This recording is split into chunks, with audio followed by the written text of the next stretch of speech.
everyone. Welcome to the stream. We're doing an Animal Crossing one-shot, Animal Crossing Monkey's Paw. I released a set of villager races for 5e, and it was my best tweet ever. It was like 1,700 likes, and I was like, oh. And then every other comment was like tagging someone else, being like, we should do an Animal Crossing one-shot. And I was like, I should do an Animal Crossing one-shot because they wanted to do one with their friends, and I was like, I'll do one with my friends because I fucking made it, so I can do it. We're gonna go around the Zoom call, and everybody introduce yourself as a person, your name and pronouns, and then like who you're playing. So include like what personality, what animal, and like what class you're playing. We're all playing at 6th level so that they have access to all the villager features because they get Leomund's Tiny Hut at 6th level. And so we will start with Brooke, and we'll go around. Hi, I'm Brooke, pronouns she, her, and I am playing a peppy bard dog named Audrey. What subclass is that, Brooke? What subclass of bard? Oh, hold on. What did I'm trying to remember. It's Call to arms. It was on my. wait. It's the Wayfarer bard. The Wayfarer. It's one that one that I made. But yeah, Call to Arms is the first 3rd level feature, so keep an eye out for that. Well, I'm gonna have to figure out how to accommodate that when you use it because I haven't figured that out yet. All right, Sage. Cool. Hi, I'm Sage. My pronouns are she, her. I'm playing Mila, who is a druid circle of patterns, which is also a subclass that Lex has made. And she's lazy. She's a lazy deer. Ooh, all right, Adriel.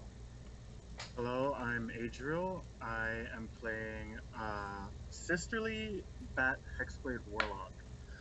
And this character is also a cook, and that's what I use my packed weapon for, mostly cooking. What's their Getting name? ingredients for whatever I make. What's their name? Pippa. Pippa. All right, Like and Pipistrel, like the Pipistrel bat. oh, and then H. Hello, I'm H, pronouns they, them. I'm playing Clover, whose pronouns are also they, them. They're a peppy black cat, convinced they are the unluckiest black cat who walks the earth. I'm a fighter, and yes. Awesome. I'm going to try to turn y'all up because the people want more of you, so we're going to do that. Naturally. But awesome. So you all live on the island of Honeydew, which everybody can see pictured on the layout. My actual Animal Crossing town that I made during the pandemic and spent hundreds and hundreds of hours making. It is truly labyrinthine. People, whenever I would do tours, people would get lost and I'd have to go find them.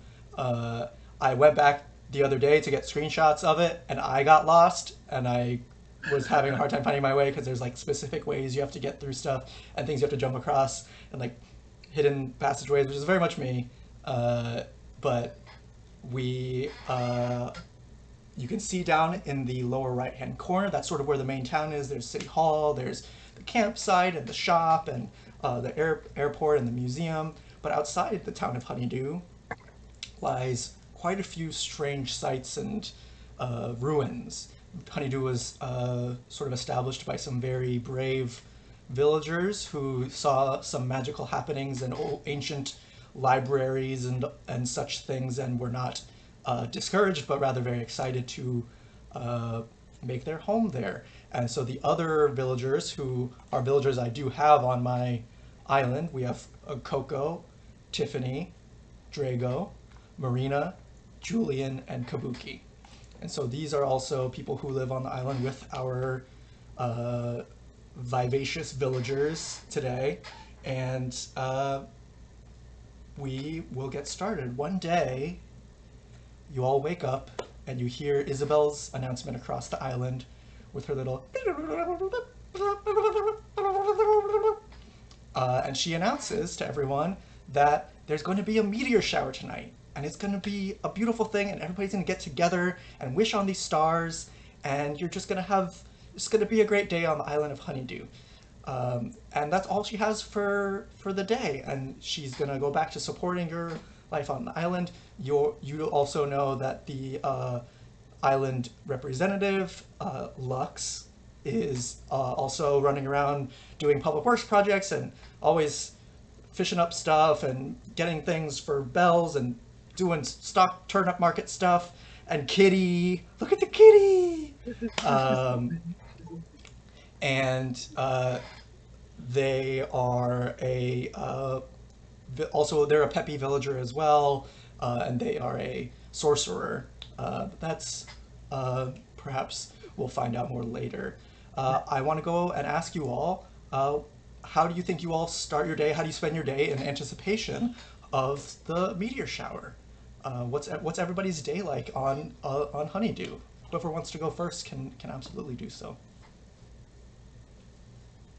Is that Pippa? Go for it if you want to go first. Oh, sure. So Pippa was spending the day actually out in the fields, picking flowers and wild herbs to prepare his offering. They're gonna burn during the meteor shower, and just make it a comfortable vibe when they're making their wish. Hell yeah. Yeah. You can give me a nature check if you'd like. We can see what kind of herbs and flowers you find. Sure. I got 5. A 5. So you mostly find weeds that Lux hasn't picked up yet, or like they're in a weird part, like hard to reach places where it's like, oh, I have to terraform to pick that weed. I'm gonna leave it there forever. You like use a ladder, climb up, and you're like, oh, must be a rare herb. It's just weeds. But you do find like a very like spindly, like almost like a nettle with like this drooping purple, like dark purple hanging bloom. Almost like the lily of the valley flower, but just one large hanging head, and it's deep purple. And you find it, and you pocket that. You're not sure what it does, but it sure looks interesting. Eat it. Eat. Eat it. I'm picking the weeds. Picking the weeds, and you know what? You can get some bells at the shop for weeds too. It's not nothing. Who else? Who wants to go next? I believe that Clover is going to start their day the same way that they do pretty much every day, which is the same sort of round of superstitions that they have. They wake up and immediately lean up to knock the wood bed frame that they sleep on. They get up, get ready, being careful, very careful, look at their shatter-free mirror.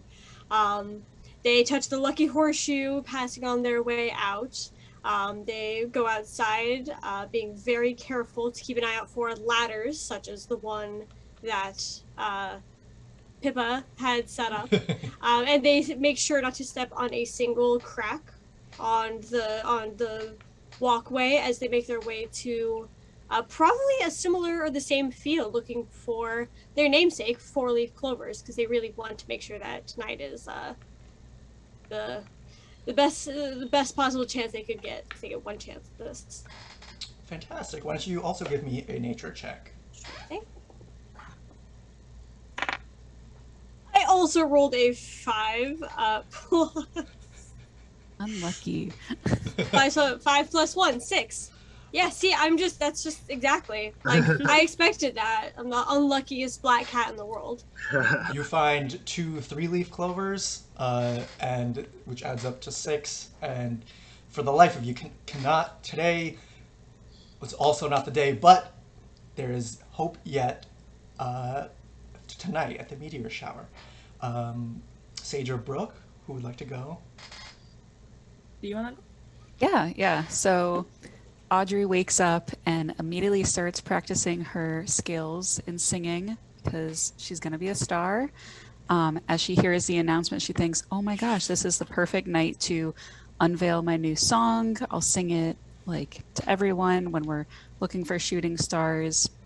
So I'm practicing that, but also I want to find like the best outfit for tonight. So I make my way to the store or the shop and I start kind of shopping around for different outfits. Hell yeah. So you're looking around. Give me, we'll say this is just like a flat. What kind of roll would this be? We'll just say like flat charisma as your, or maybe we'll do investigation. Investigation as you're looking for the perfect Investigation. outfit. Yes, perfect. All right. I got a 6 + 2, so 8. You're looking through, nothing's really striking your fancy. It's sort of like a lot of the same stuff from yesterday. Sable and Mabel are still like kind of working on the next collection for summer, and it's not quite ready yet. But your friend Tiffany walks into the shop while you're inside, and Tiffany, for everyone who doesn't know, is a snooty rabbit, and she is going to come and say, "Oh, hello. How's your day going? What are you looking for today?" Hey Tiffany, I want something sparkly and shining, just like a shooting star, but they don't have anything today. "Oh, darling, you can't shop here if you're looking for stuff to shine like a star. You must have come over to my place first." Tiffany, for those of you who don't know, is designed after Audrey Hepburn and has like this whole like get up going.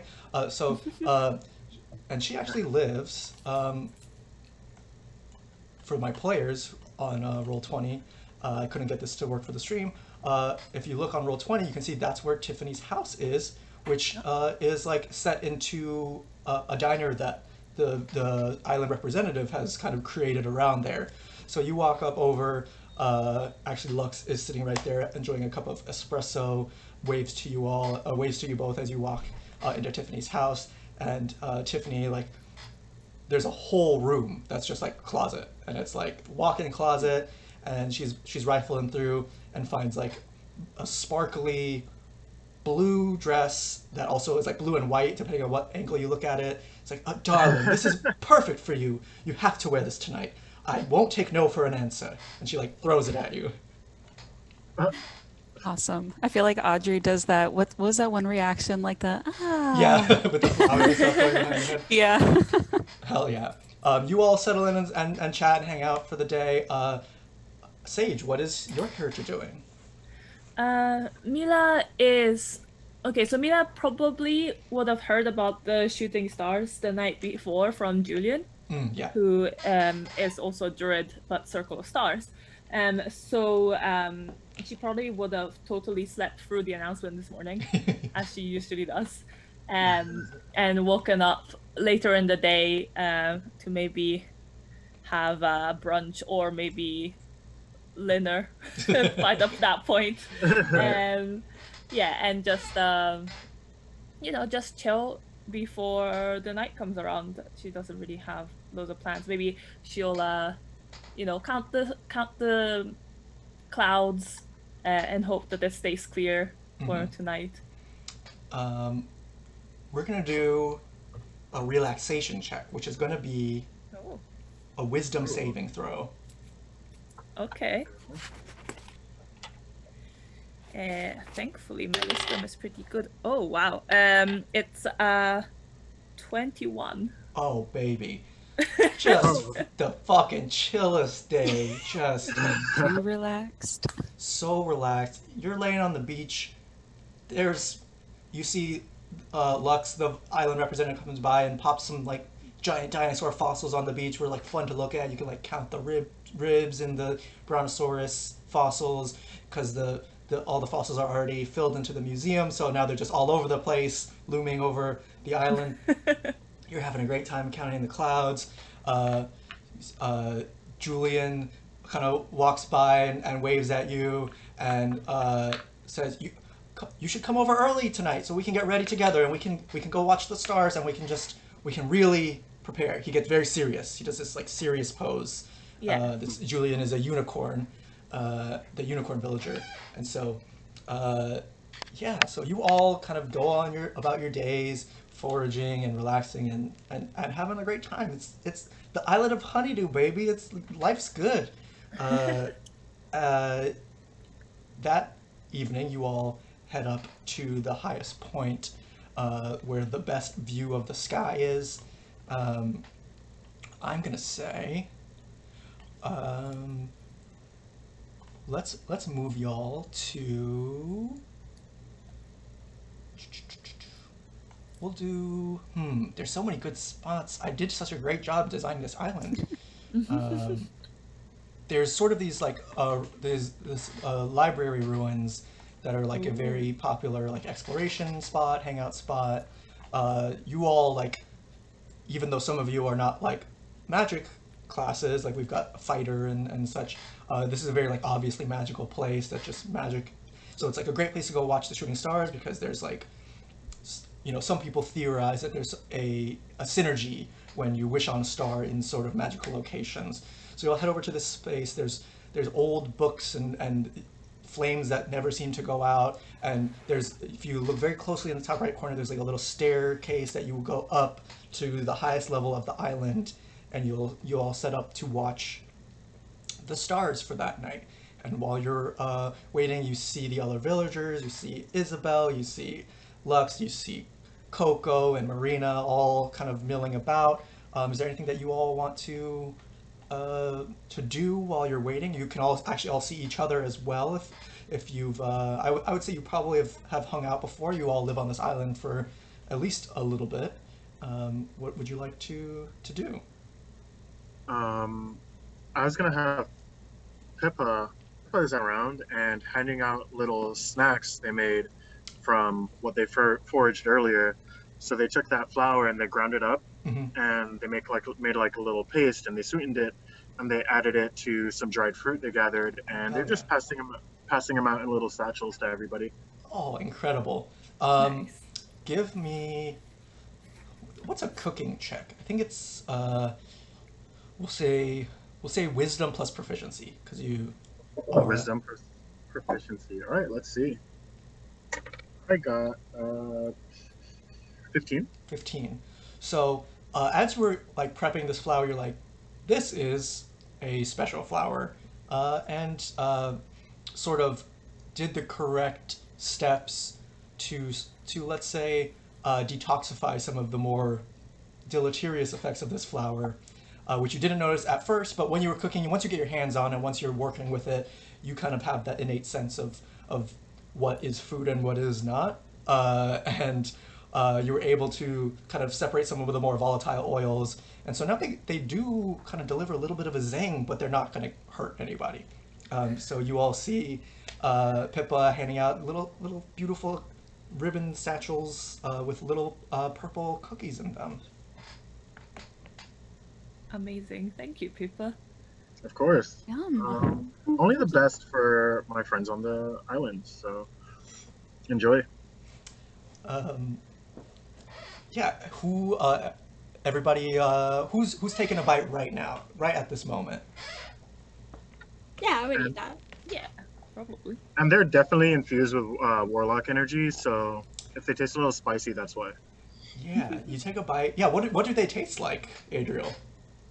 Kind of like pickled plums, a little salty, but they're pretty good. Yeah, these are like no cookies you've ever had before in your life. Somehow Pippa was able to find this gorgeous flower that has never been found on the island before and creates these beautiful cookies. I need everybody who's taken a bite to roll me a D100. A D100. Yes. Oh, right. It's the. One. It's both D10s in a set, and one of them will have like a 0, like a 10. It'll look like 40, 60, and then that's the tens place. Got 72. Cool. I have a 73. Ooh. What is up? What? I have a Why are we rolling so 51. 51. I got 90. Okay. And I am concerned. I'm concerned at a 51. Okay. We'll start with Sage. A 19. No, a 90. Oh, 90. Okay. Yes, that is why I'm concerned. Well, you feel this tingling sensation travel from your tongue into your fingertips and down into your limbs, and you start to float off of the ground, and you're kind of like just Wind. floating. And actually, as you try to move, you are able to ambulate on your own, and you're under the effect of the fly spell for the next minute. And you can fly around. Julian's waving at you. Oh my gosh, I'm so jealous. Julian takes a bite, and there's just starts smelling like lavender, and that's it's a purple cookie. It could be worse. Brooke, you said 51. So sorry, I don't remember anybody's character's name except Pippa. Essentially, Pippa, Clover. That's all I remember. What? Audrey. Audrey. Okay. Audrey. You. Okay. It's gonna be bad. You start to feel like your hair stand up on end. Your dog fur starts static electricity going, and there's sort of this. When you have those glass balls of electricity and you put your hand on it and they attract to it, you see all these little lightning sparks go towards people who are within 15 feet of you, and we'll say Kabuki and Coco are nearby, and Tiffany, because Tiffany's your friend. They all take 6 points of lightning damage. There's a little sparks and shocks, and you're just ow, ow, ow! What are you doing? But then they also ate the cookies, so they're just wild. It's just a good time. It's not I mean, you're easy living and at 6th level, so 6 points of damage. It's not super bad, but it is a bit of a scene. What do you say as this lightning shoots out of you? This is what I say. My performance is electric. Give me either performance or deception for this. Okay. Oh, it's gonna be good, whichever one I choose. One sec. Okay. Ooh. Okay. 29 for performance. 29? Oh my god. Wow. Jeez. Everybody looks at you and it's oh my god! They're clapping, they're hooting and hollering. It was totally on purpose. You totally played it off. You're of course I would spark electricity. I am Audrey after all. I'm gonna be a star. And the lightning it hurts, but it hurts so good. Gosh. So good. Sage, what did you roll? Oh shit! Oh wait, did we do you already? Sorry. Yeah. I think you did Oh, sorry. me already. H, what did you roll? I got a 72. Freaked out. 72. And Okay. Adriel got a 73, so Gotcha. if we're in the same group. So, Clover, actually what happens is the people who got damaged by the lightning, you can see their singed fur and clothing and stuff mends as some sort of healing energy bursts from you, and we'll say Kabuki comes over, who is a cat that is a cranky cat that has the Kabuki makeup for a face, and comes over to you and says, "Oh, thank you so much. That's very nice of you. How lucky that you got that result from the cookie." Yeah, I guess it is. I'm excited, but I'm also oh god, so I've used up all of my small amount of luck for the day. Oh. I'm just kind of frantically rubbing 2 pennies together, and I also keep sort of side-eyeing Tiffany and looking at her paws. She everybody's gotten all those people that took damage immediately got healed up by your little spark of healing energy, and lucky rabbit's paw. Okay, got it. Got it. No, it took me a second. I got it. I have a foot fetish for Tiffany. I just needed some time to vamp and figure out where you were going with that, but I got there. It only took me a couple That's seconds. good. I love it. She's got her little. She's looking around, and Adriel, you rolled a 73. 73. Okay. We all right. Cool. I have a table here. That is not the regular Wild Magic Surge table.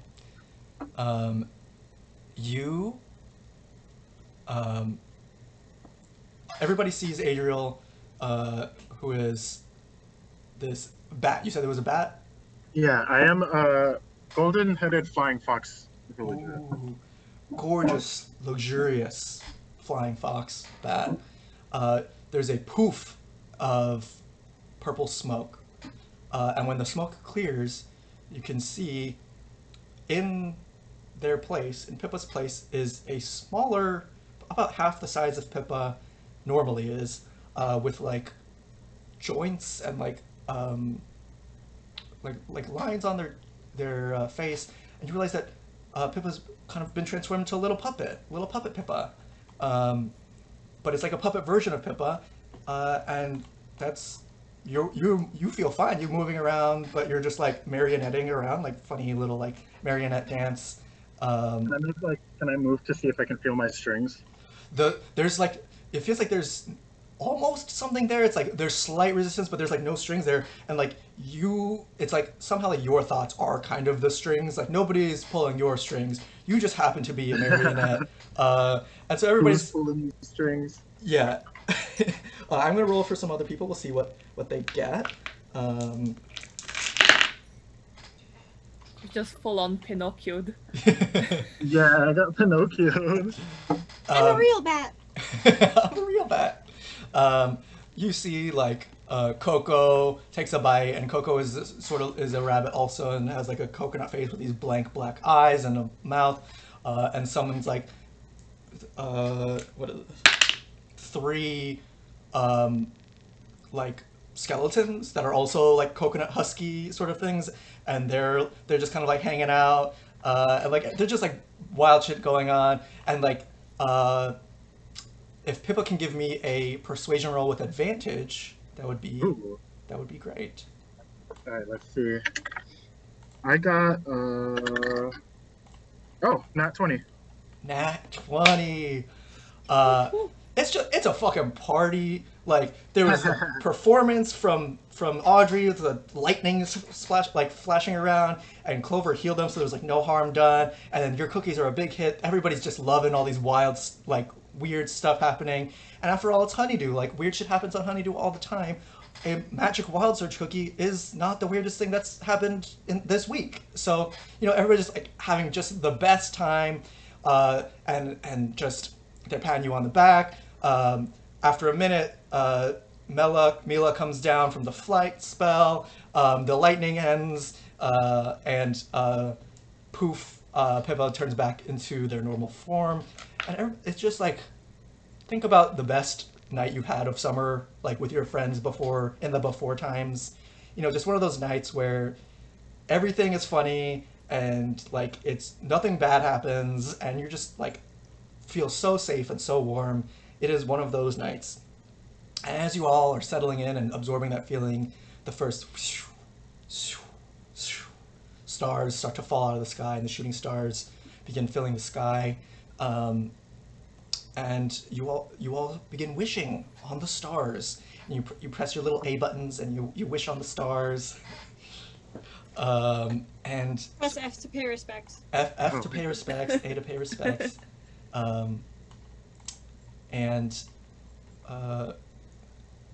hold on. Is the stream still going for you all? So it's frozen on mine. Oh no, it looks frozen on mine too. Yeah. Reload. Oh, Yeah. It says it's frozen. Oh. Oh, well, that's I mean, I once got halfway through a presentation on owls before I realized that all the kids got kicked out of the Zoom room, so. well. I'm going to end the stream and then restart it. Friends with them. I'm not being disingenuous, but I'm like trying to like hold Coco's hand. Oh, hold those. They're little rabbits. Little rabbits. I'm always trying to hold their hands. I'm like, I basically just gave you all edibles. yeah, you basically did. Basically did. They're all Like- just. I'm calling them hexables now. Hexibles. That's beautiful. God, it's like, what is it? I'm gonna put some baking powder in this tea to activate its properties. Oh yeah. Well, at least the audio is working, so we're still talking, but good golly, that's unfortunate. Well, now we're a podcast. Now we're podcast, y'all. You saw it Hey. here in real time. It's a podcast now.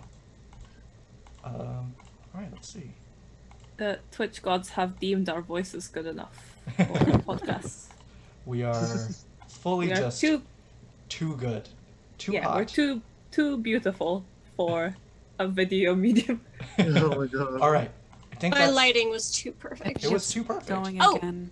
Oh, it's moving. It's Yep. moving. I did something, and we made Nice. it happen. Thank you, Email, for keeping the And chat we're back. calm. Email is our German friend, also on the TTRPG community, one of my wonderful mods along with Sage. And welcome back.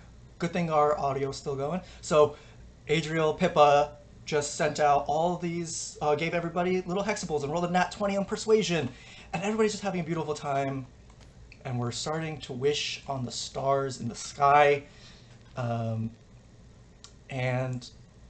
we'll go around. Jason, it's okay. I'll just go around and we'll say, okay, Audrey, what is Audrey wishing for on this beautiful night in Honeydew? Audrey is wishing for the ability to find the buried treasure on the island, for 1 million bells, so that I can get out of here and start my singing career. You wish on the star, you can see it flash across the sky in acknowledgement of your wish. Mila, what does Mila wish for?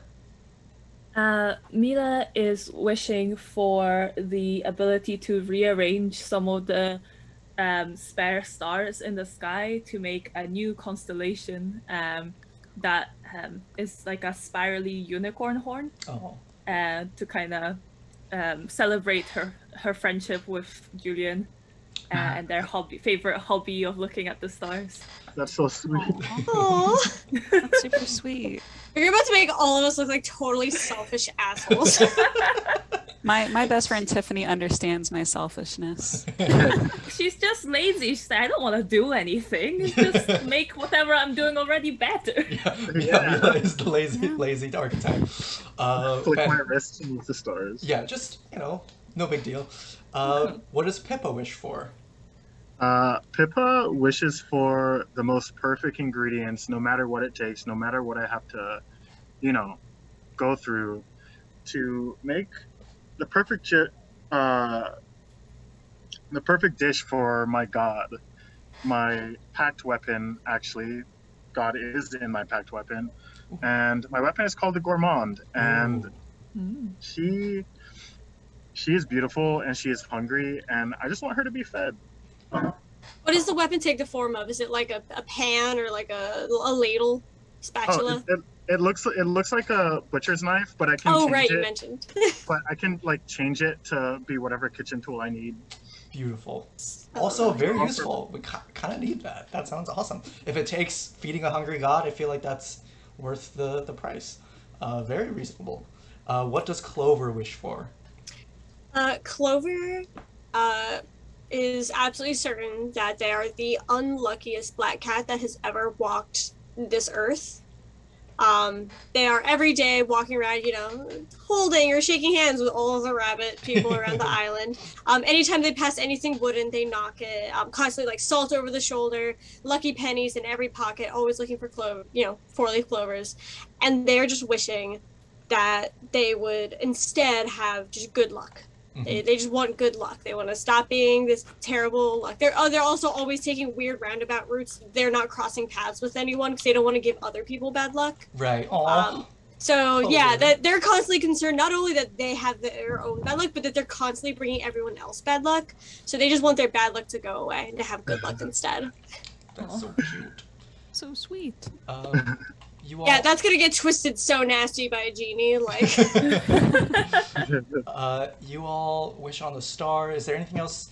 Like, what else? How are you spending the rest of the night? After you make your wish, and everybody seems to be like, party's dying down a little bit. What is everybody doing? All right, this is what I think we do. I think we set up a bonfire, go round 2 with those cookies. Round 2 with the Hey, cookies. I actually have some. I can pass out more cookies. I always have extra, but I saved some of the herb, the bulb, and I might want to throw a little bit in the fire without anyone noticing. It's really strong stuff. Yeah. It's like unrefined herb, Uh, all right, you throw that in. Anybody who wants to can make a Constitution saving throw. If you want to willingly fail this, you're absolutely welcome to. I would do the same. You see Lux, the island representative, looks over at you, sees you throw this in, gives you a thumbs up, and then just goes next to the fire and takes a really deep inhale.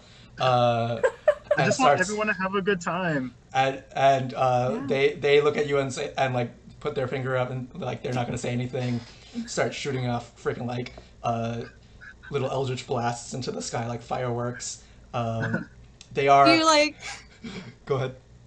I was gonna say, Pippa, do you like also give everyone marshmallows to really make sure that we're all like gathering around it? Yeah. You're like, come on, guys, go roast marshmallows. Oh time yeah, for come on, gather s'mores. around. Get toasted. I mean, go roast marshmallows. Yeah, Lux is motioning for everybody to come closer to the fire so that you can all roast marshmallows together. A little mischievous light in their eye, and I made a sorcerer subclass where you can become a minor warlock patron, and you all would know that Lux is this minor warlock patron who's like somehow made deals with like Tom Nook and stuff. So Tom Nook is a warlock of this island representative, and like gosh. is shooting off these like eldritch blasts and stuff, like having a great time. And yeah, is anybody wanting to try to save against this, or is everybody gonna just go buck wild? Yeah, Clover is way too preoccupied to like be thinking about things. Okay. Right. Let's go. Right. So everybody roll another D100 for me. Let's see what happens. This is just a party stream. Yeah. It's a party D&D party. D&D party. It's a party. Sorry. All right. I got an 80. 80. What a party. 30, 80, I got a 53. 53. All right. So, Clover, can you roll 2d6 for me?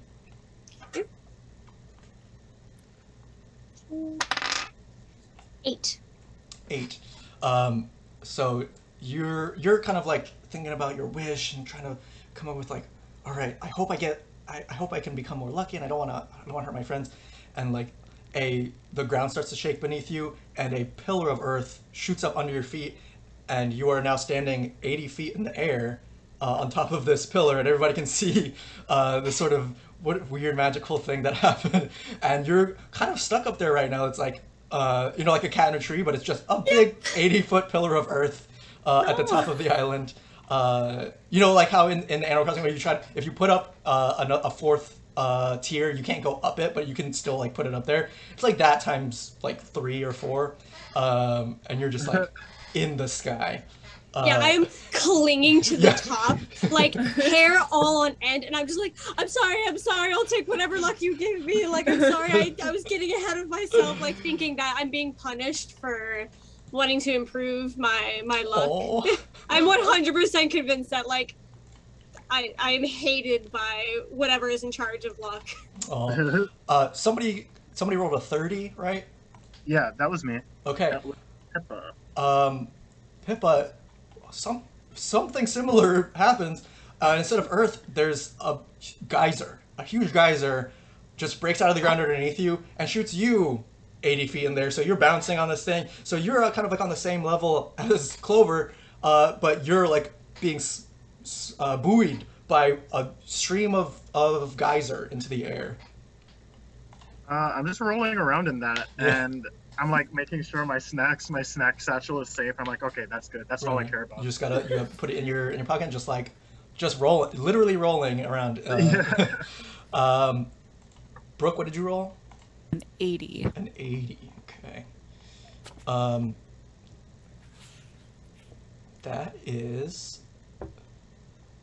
That's funny. That doesn't really work here. Okay. You. All right. You feel like another tingling in your body, and all of a sudden you start like, it's a weird sensation. Like your legs are getting longer, and then you look at your hands are getting bigger, and all of a sudden you're just become gigantic. Like a giant woman. You become a giant woman. All we wanted to do today was see you turn into a giant woman. I mean, I have the dice for it. You're not quite as tall as these pillars, but you do grow to like 20 feet tall, and you're kind of like It's you're, sweet. if there's such thing as a big star, you are a big star. With that sparkly dress as well. The Full sparkly on dress disco. grows. It's huge. It's just this massive thing. Tiffany is frickin' hooting and hollering. She's messed up. Let's see what does Tiffany roll on there? She got a 46. You can see she starts to look nauseous, but she's very happy for you. There's something going on with her. What Good friend. what did Mila roll? I got 43. 43. Mila, you're like a watermelon deer, right? That's sort of like your character concept. Your like sort of like green spotted or like stripy arm starts to like turn into vines, and at the end of the vine is just a big watermelon, and you can swing it around like a big flail. So it's like a watermelon flinging around on the end of your arm. And you've got a big watermelon wrecking ball on the end of your arm right now. The watermelon. Watermelon. On the end of a watermelon. After Lux stops laughing their ass off, they're gonna go and like cast fly on themselves to go grab Clover, and you see Lux flies up to you and like reaches their hands out to you, yeah, Lux has not said anything all day, but it's just been very expressive with their hand movements and just casting spells and stuff. So like they kind of go up and you see the look in their eye, like Clover, you should like just hop on and they'll get you down. Oh yeah, Clover is like constantly going, sorry. Like keeps like digging their nails in and going, oh sorry. Oh sorry. Oh sorry. Yeah, just like over and over. taking like 1 point of damage as they're flying down. Drops you off. Pippo's like having a good time. The geyser eventually stops. It doesn't go on forever. And eventually also Audrey goes back to normal size. The dress stays huge though, so you're just swimming in this gigantic dress. Tiffany's like, oh, I'm gonna have to get that let in, darling. But it's having a good time. I'm gonna leave this up to Sage as the player. Do you think Mila would hold on to this watermelon wrecking ball, or would she want her arm to go back to normal? I think she would try and pluck the watermelon if it looks ready. Ooh. So that she could like share it with her friends, and then if that means that the vine like goes back to being an arm, that's fine. Okay. Yeah, you This pluck is the a watermelon. weird cannibalism thing going on. Yeah. It's just her design, y'all. Okay. Yeah, I'm a druid. It's fine. Yeah, druids, true. druids are cannibals. Druid Everyone knows thing. this. So you pluck the watermelon. It's gleaming in the night, in the moonlight, sort of shimmering and iridescent green rather than just the plain green, like dark and light green. And the arm does go back to normal, but you're left with this sort of magical watermelon. Yeah. Nice. That night, sort of the party kind of like dies down, and it's time to go to sleep, or at least time for the other villagers. They're gonna go to bed and do their thing. Is there anything you all wanted to do before you go to sleep tonight? I am interested in like if we want to slice into this watermelon, eat some, but like on this magical night of shooting stars, I want to bury a couple seeds of the watermelon. Ooh. Good Yeah. idea.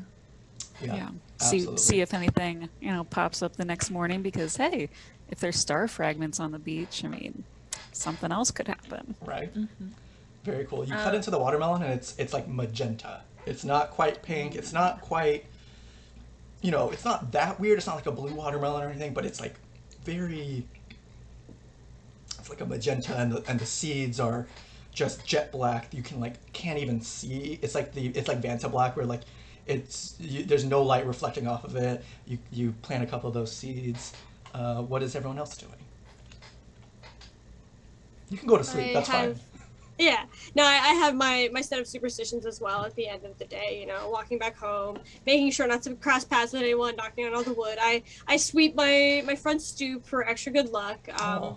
You know, the saw, the horseshoes, like everything is exactly where it needs to be in my very carefully feng shuied house before I go to bed. You get a great rating from the Happy House Academy every week, but it's more because of your neuroses than anything. But they're just Yeah. like into it. It's like perfect. You know, you're getting that S rank every week, but you're just trying to just not die. Um, who else?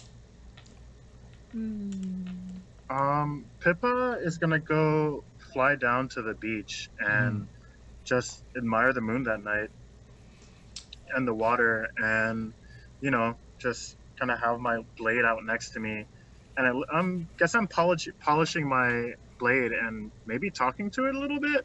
I don't know. Yeah. Um, yeah. What does that voice sound like? I don't know if you would like me to do that, or if you want to Um, sort of play the scene out. it's a very sweet, sensual sounding voice. Hell yeah.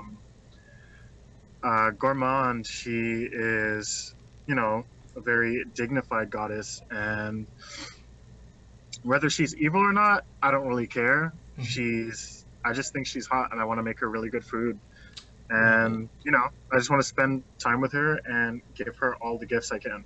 Big mood. Big mood. Give me a survival check as just work. I know it sounds wild, but it's more like maybe you try to go for some nighttime fish and to feed her or something. I'm guessing that's a food source that's available.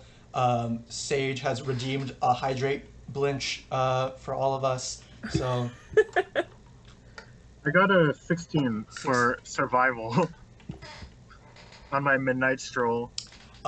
you were able to grab a. I haven't played in so long. What's a nighttime fish? That's like Ball fish. Huh? The football one. Football fish. Oh yeah, that's the one that's like black and like has the light on it. Yeah, you catch a football fish. It's sort of like an eldritch being kind of. And yeah, you're able to, if you want to prepare it, you're absolutely more than welcome to feed your goddess. I make some football fish sushi. Ooh, It doesn't taste the best, but I alleviate that with some seaweed and other stuff I find on the beach, and it's passable. passable. Your goddess eats it up, and it's a good offering for tonight, along with all the other things that you've been making. And you all settle in for sleep. The next morning, you all know that there will be star pieces on the beach that you'll want to go find. But the big announcement, Isabel kind of does her announcement at the beginning of the day and says, happy, good morning, everyone. We've got, last night's meteor shower is beautiful. It was so fun to hang out with you all. My head still hurts from the magic cookies, but that's okay. We're gonna have a great day on Honeydew. We have a surprise visitor today on Honeydew. You should go ahead and welcome them to our little island. And what you all see, we're gonna move you to here. So this, for everybody at home, is sort of like the central square of the town. The Able Sisters shop is in the background. So is the city hall, and there's little statues. There's sort of like a lounging area. The stone work is the center square of the town, and what you all will see as you all sort of rouse and make your way towards the beach and stuff is a villager, a monkey with a staff and a little golden crown and a green sash. And yeah, if anybody wants to make like a history check, I feel like that would be Sure, why not? fully appropriate. History. Oh, I got a nat 20. Ooh, baby. So I got a 22 in total. 11H. Mm. I have 21. 21. Gosh. It's okay. I expected this role. Adriel, did you want to roll on that too? I got a 5, Okay. so You don't know who this monkey bitch is, but he looks cool. um, Audrey, and especially Audrey, and then also Mila. Audrey, you walk into the square, you see this figure, you know exactly who this is. You're not like, you know, you want to be a star. So what you've done in the past is study the great stars of the past, myths, legends. How do you become a legend if you don't know the legends that came before you? You have to know to surpass them. You know, this is who you thought was a fictional sort of figure, but this is Wukong, the Monkey King, who has shown up at your island. And Mila, you also know from there's a constellation in the sky of Wukong, the Monkey King, and you know, usually the constellations are not like real beings. This is very strange. This is like very interesting occurrence that the Monkey King has visited Honeydew. I'll say, Clover, I think you're still like too busy like doing your morning routine to like even show up to see Wukong, and that's probably why it's like, why would I know who this is? I'm like, I've got other things going on. You're not that important, dude. But yeah, you see Wukong like walking around, kind of like, you know, when like Sahara shows up to the island, or Gulliver, or you know your other Celeste and stuff. They just kind of like wander around until you talk to them. You see Wukong just kind of traipsing along. He's got a big old like staff in his hand. Yeah, what do you all do? Feel like I would go and like knock on Mila's door, be like, "Do you know who's on the island today?" And like maybe we would like fangirl over there or something. Yeah, go for sure. Yes, definitely. I probably wouldn't have gone before you to the things. I wouldn't have known until you told me, and then be like, "Oh my god, wait, I need to get up for this. God damn it!" Yes, the Animal Crossing villager whose catchphrase is "God damn it." Yeah. As for the folks who don't know who this is, how do you think you're reacting? I mean, I am mortally terrified of that entire square because it looks like it's all just cracks on the ground. Right. So you're just like standing outside. So I probably try to avoid that area as much as possible, or at the least I'm like focused, like walking, like inching around on the like grass beds on Right. the outside, like looking for anything, clovers, ladybugs, like there's probably a dragonfly that landed on something, and I'm like, just land on me. Come on, just land on me just for a second. Give me an animal handling check. See if that. It's +3. See how unlucky or lucky Clover is. 6. 6. You try to get the dragonfly to land on you. It flies past your head faster than you can even react. Oh, poor Clover. Let's go. So it's okay. I expected this. Oh.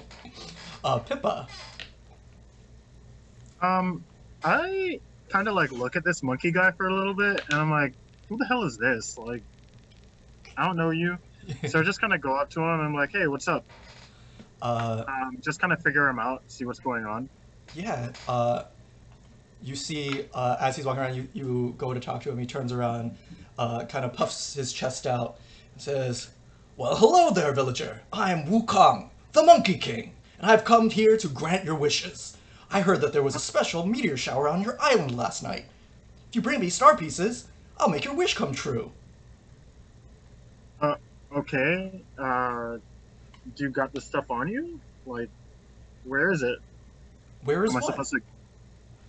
What I wished for? You have to bring me the star pieces from the beach, and then I can grant your wish. Huh. Okay. How many do you need? Like, just any old star piece? 1 large star piece or 5 small star pieces. I kind of like turn around my shoulder and like kind of talk to myself. I'm like, this guy's talking really weird. Pippa like sus. It's like, I'm like, I don't trust this monkey, but I'm like, sure, I'll get you your star pieces. Whatever you say, as long as you got the good stuff that my baby will enjoy. I have all the good stuff that anyone will enjoy. Okay. and I kind of just like walk away. Mhm. He just starts, he's doing his rounds. He's just waiting for people to come talk to him. Yeah, I think Okay. I probably might have been like somewhere nearby, and I like peek my head out, like, wait, you're granting wishes? That's right. If you bring me Who the star granted pieces wishes? from the sheep from the beach, I will grant your wishes. There's star pieces on the beach? Yes, that is how meteor showers work in this land. You Must wish be on the stars, lucky. and they wash up on the beach. Isn't that magical? That sounds lucky. It can be. I'm booking it to the beach already. Yeah, just.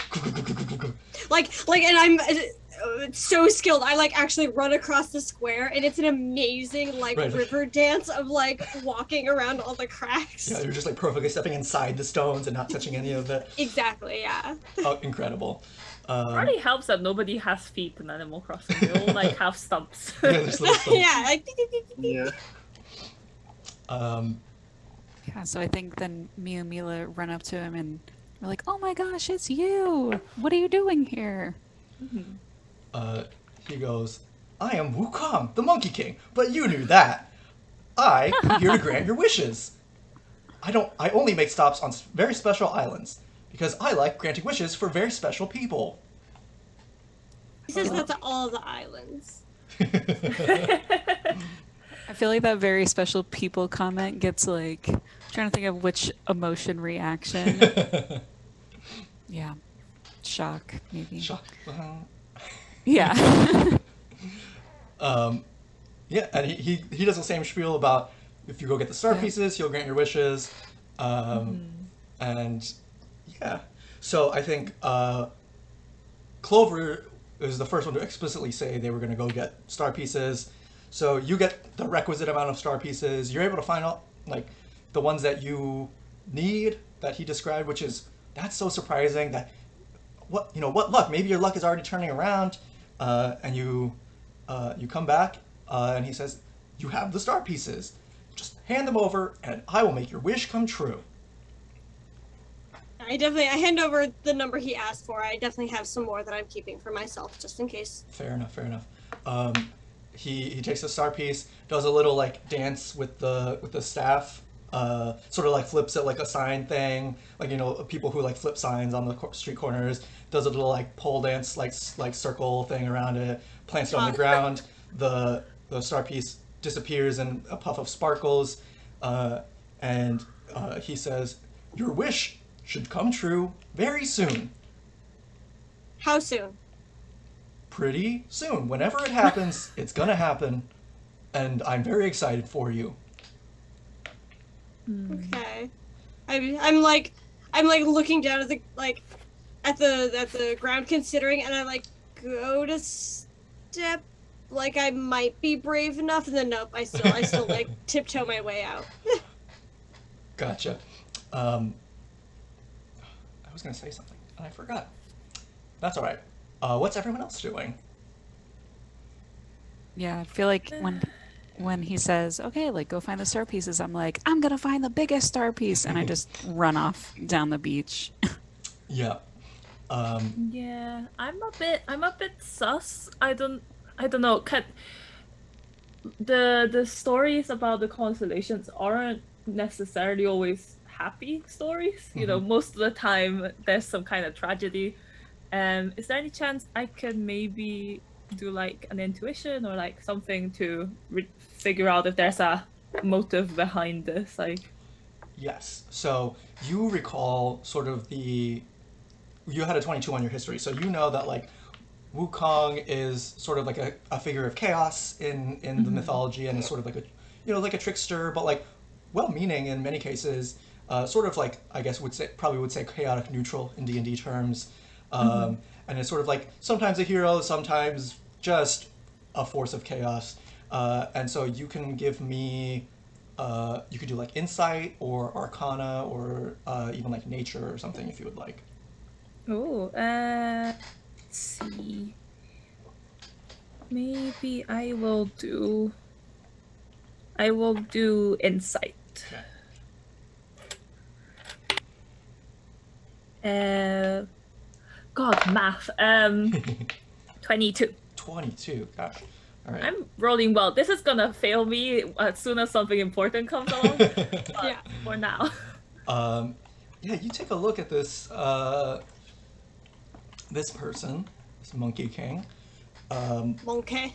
Monkey! Monkey.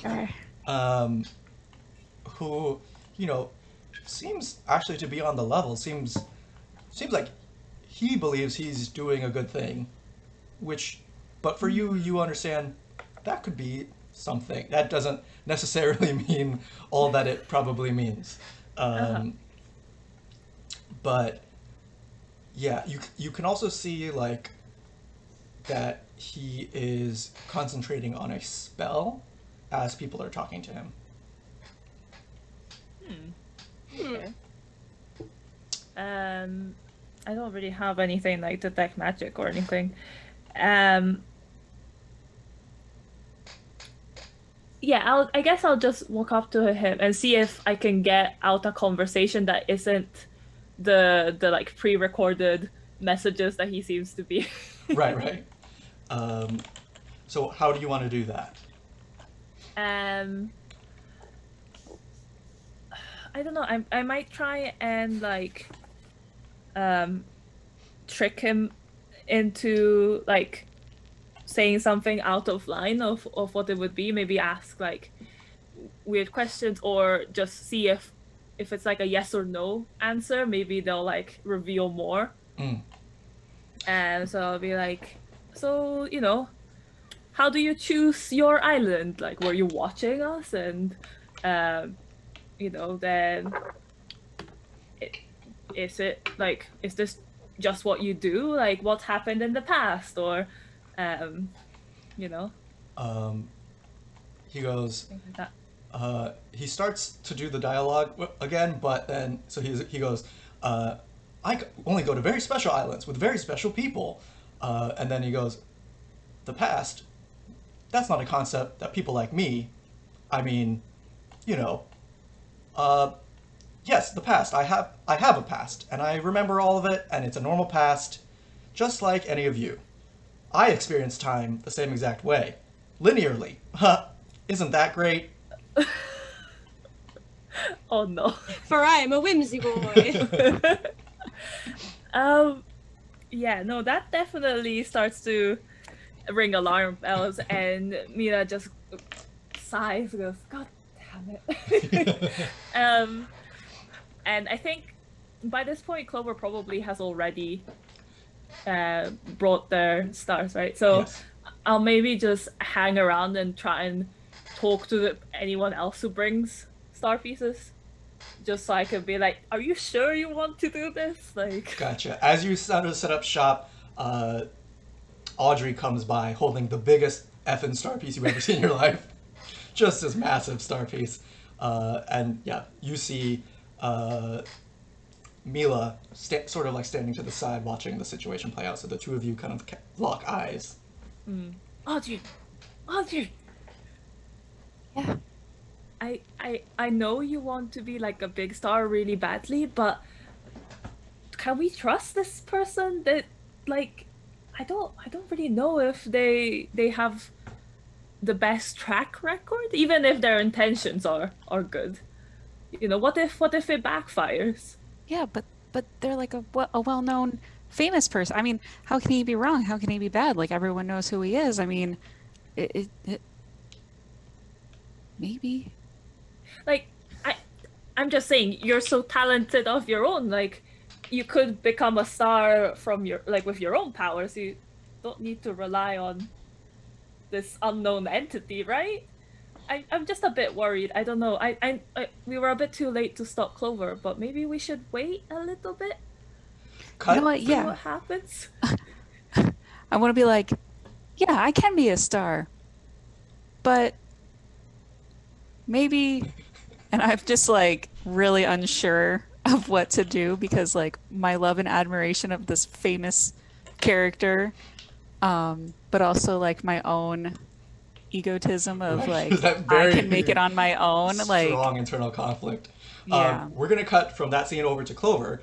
Clover, what is like what's going through your mind? Where are you going? How are you like what is happening like with Clover right now? Clover is freaking the fuck out.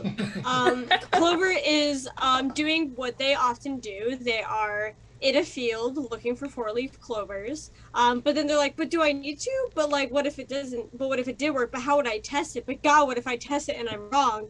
Like, they, luck is such a hard to measure concept. How on earth would they ever know that their luck is now good? So Right. they're trying to think of like, okay, if I test it this way, maybe if I just like wean myself off. There's something mixed between an OCD and like, but genuinely in the manner of like, if I don't do this, bad things will happen. Right. But mixed with it's almost like addicting. Of like, should I quit cold turkey or should I like wean myself off of it? Like, how do I test that I'm not going to die if I stop doing these things or get someone else hurt? Right. Give me a perception check with disadvantage as you're sort of like in your own mind. You're like sort of like stuck in your head.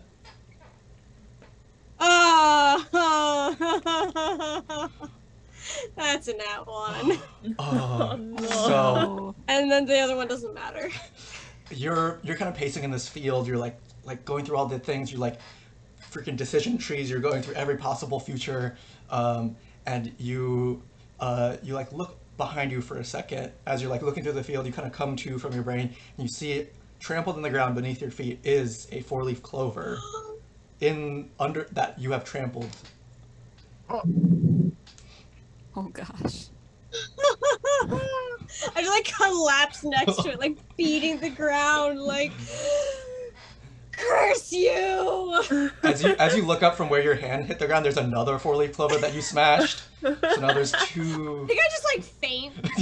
that was Okay, I don't know why. I don't know why I chose Peppy as my personality. I don't know if there's like a neurotic personality, like, I guess like Smug is sort of like that, but not really. Yeah, it's or if there's like a nervous personality. we'll reskin it to that. We don't have to redo the character or whatever. But like, yeah, you've got this sort of like neurotic thing. You're less like a neurotic fighter, like, just big It's- himbo energy, but like It's anxious just himbo. anxious energy instead of like Yeah. just Yeah. I can get normal over energy. a therapist. And then we're gonna cut over to Pippa. Yeah, I go up to this guy, and I've worked with a lot of shady people to get the ingredients I need, and I can tell this is a shady, staffed up monkey. And I just kind of like shove him the star pieces, and I'm like, all right, where is the stuff? I just want the best of the best. You said you'd bring it. Where is it? He takes the star pieces and he says, "You've made the right decision," and does his little dance again. Or pole dancing. Yes, more pole dancing, more sign flipping, just a very eccentric and sensual monkey. You know how it is. You know how monkeys are. You know how monkeys are. Very sensual. Oh, No. of course. Them red butts. The red butt. There's His tail swishing in the air is doing something for me. yeah, it's sort of like, he's buff. He looks dumb as hell, but also shady. He's kind of like ticking off weird boxes for people. And you see, actually, can Pippa give me an Arcana check? Yes, I can. And that is 23. 23. Okay, 23. As you said, you've dealt with sort of similar entities before.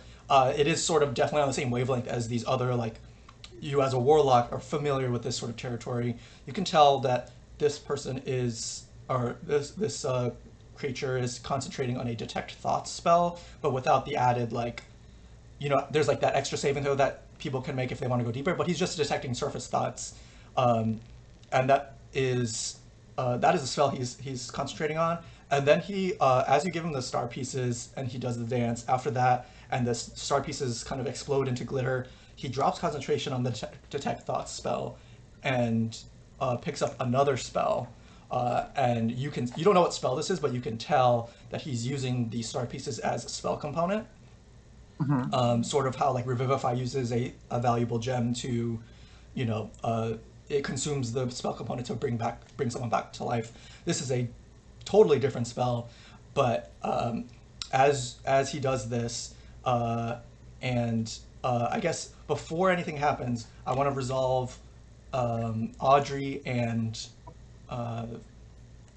Mila's interaction. Right? You're still deciding. Have you decided to not give him the star pieces?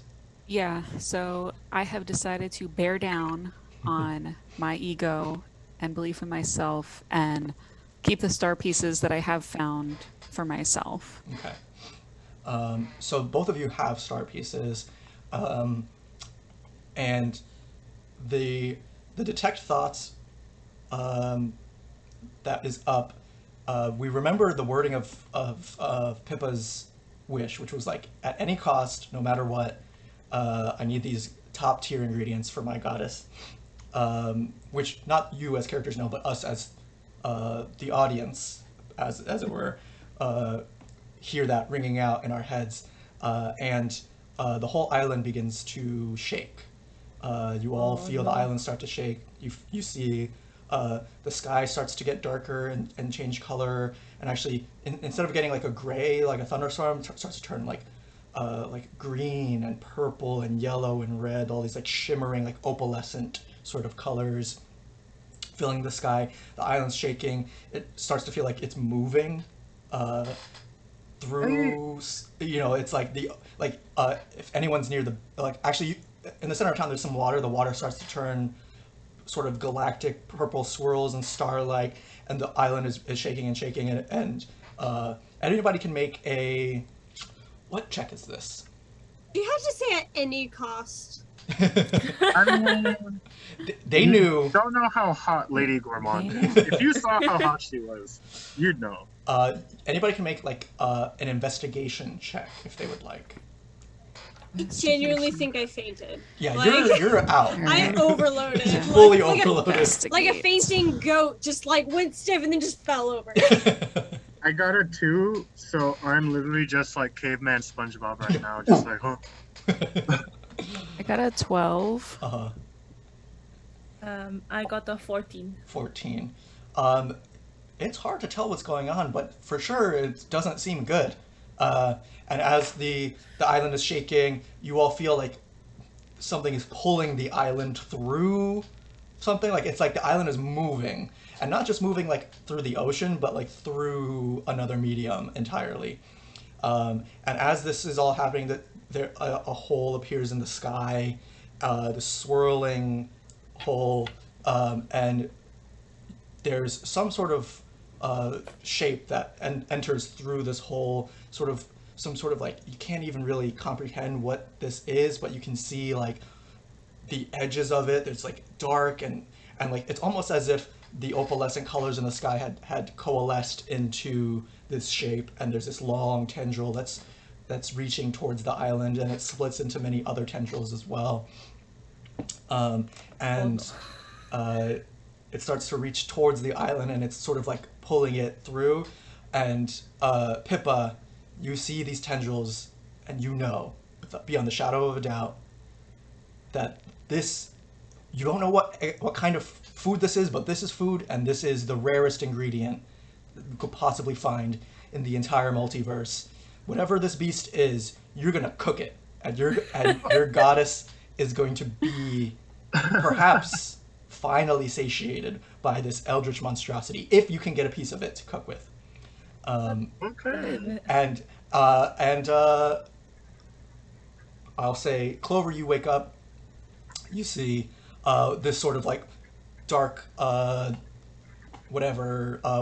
event taking place, and you see coming over to you is Kabuki again, who's coming to check on you, because let's face it, you do faint in this field pretty often. Knocked out. You faint. It's a house that's kind of near Kabuki's house, so Kabuki comes and like checks on you sometimes. What color cat is Kabuki? Kabuki is white with red paint. It's not paint because that's his face, but like it's the Kabuki style paint. Okay. And he comes over and kind of shakes you up, and he's like in the process of waking you up, and you see behind him as he's checking, he says, "Hey, are you okay?" Like one of the tendrils is starting to come up behind him, and it looks like it's starting to reach towards him. What would you like to do? I just immediately like grab him and tackle him out of the way of it.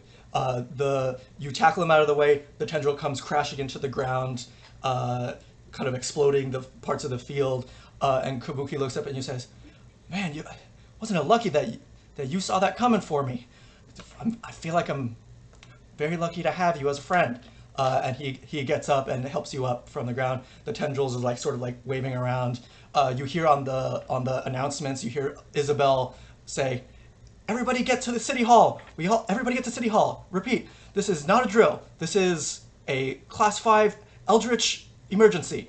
And it's there's We have a whole sound code system for that. This is a thing that, on Honeydew, it's like, okay, sometimes stuff comes out of the ruins, and it's like, okay, a level 1 eldritch emergency, and you all kind of like take care of it together. You're all magical or have some sort of fighting ability. Honeydew is not if it were gonna happen to anybody, it would be Honeydew, honestly. But like, before, it's like, okay, there's like book goblins that come out of the library, or like a mummy comes out from the ruins, or like aliens come by and they're like messing with the fruits and the fruit trees and stuff. This is level 5 has never happened. You never thought it would happen. Nobody thought it would happen. Rings the bell. You can see Lux flying around the sky looking for all the villagers to scoop up whoever's like having a hard time, or like fighting off some of these tendrils that are coming to get the villagers. What do you all do? We can't see the body of this creature because it's through a portal, right? Right. It seems to be through the portal, but also like, is the portal? It's hard to tell. You had like that 14 investigation. You can't really. It's something. It is a creature rather than like, it's not like a natural disaster, like a space disaster. It's a creature. Okay. So I've got beast sense. Ooh. So I'm going to conjure, I think you said insects, right? So yeah, you can do conjure animals to do the conjure insects. So I'll conjure whatever flying insect would be the most durable to fly into this portal, and like beast sense to see through their eyes. Ooh, very cool. I think you probably summon like a bunch of Hercules beetles that are like whatever. Like, I think there's like one Hercules beetle that is the heaviest or like the biggest flying insect possible. That can they can still fly. Like there's bigger beetles, but they can't fly because they're too big. So there's just like big chunky boys that you conjure. What do they look like? The whole deal of Mila is that she loves like geometry and patterns and stuff. So I imagine that these beetles would have like a spirally pattern on the shells. You know what I mean? And they they're almost a little bit kind of like the monster. That they have a sheen to them. Mm-hmm. Yeah, you can see even like when you look closely, there's like the golden ratio spiral on their shells. Like Fibonacci sequence sort of thing, and you send them off and flying into the sky. They go, and you send your consciousness into them. Before we see what they see, what is everybody else doing? Okay, so I didn't write down what this was actually called, but I think under the Wayfarer thing, it was I could expend an inspiration die to summon a number of creatures, which would equal half that die amount, and then they'd help me out. Right, that is call to arms. Or okay, that's call to arms. So I just yes. wrote it in the wrong spot. Okay. Yeah, so, go ahead and roll that inspiration die. I think you have a D8 at level 6, I believe. Double check. And you have a number equal to your charisma modifier per short rest. Okay, so wait, where do I find my inspiration? Oh. It should be under like features or bonus action or something. I don't like bards, so I don't know for sure, but that's how I made that bard. So Yeah. This is the one I created. I was like, this is a bard I would actually play. Yeah. All right, so that was my design assignment for myself when I made this one. So I think this bard is very cool. Okay, so I rolled a 6. Cool. So you can summon 3 of these. We'll call them like commoners or whatever. And actually, what we'll do is we'll say, um, you say, I guess what do you do to summon these people as you do this call to arms? So I was thinking that I was gonna do like a howl since I'm a dog, like ow. So that's what I do. You howl, and first of all, Tiffany shows up as one of, because these are your friends on the island that answer your call to arms. Tiffany, Coco, and Drago. So Tiffany is this very Audrey Hepburn sort of rabbit. Coco is the sort of coconut rabbit with the dark eyes and like the vacuous look in her face. And Drago is crocodile, but is looks like a dragon. It's a dragon villager. So they all show up and answer your call, and they are ready to go, and they want to hear what you have to say. What do you want them to do? So I'm thinking like as the tentacles get closer to us, we'll just kind of like fight with them, but like try and keep them back away from the villages as far as possible. Like, try to protect the other villagers. Gotcha. You see Coco's eyes flare with darkness as she summons shadows of her own to fight these tendrils. She's a shadow sorcerer. You see Drago breathes fire. He's a lazy dragon, but he's an ascendant dragon monk who is very capable in battle, breathing fire of all different types, or fire or lightning. He's changing the colors up. And Tiffany pulls out like a stiletto dagger and is just like slashing at these things. She's an assassin rogue, so she's just going ham. She's like, you all are just like distracting them, and she's just going for the auto crits that she gets at level 3. She's just like chopping off these things, and you're all like fending people also, and all the rest of the villagers are able to get to City Hall safely. Cool. Who else did I feel like we haven't done everybody. Everybody's heading towards City Hall, but what else is everybody doing? Adriel, you are muted. Okay, you hear me now? Yep. All right. I was gonna have Pippa go towards the library area because as soon as I see this come out, my eyes light up, and I just want to find out more about it as quickly as I can. See if I can, if there's any information on this beast in the library, that would be helpful. Gotcha. So you go up. You can give me. We'll make it an investigation check, but if you have proficiency in it, you can use your charisma modifier instead, since that's sort of like where your magical power comes from. So it'll be charisma, and then if you have proficiency in investigation, add your proficiency bonus. Okay. Let's see. I got 17. 17.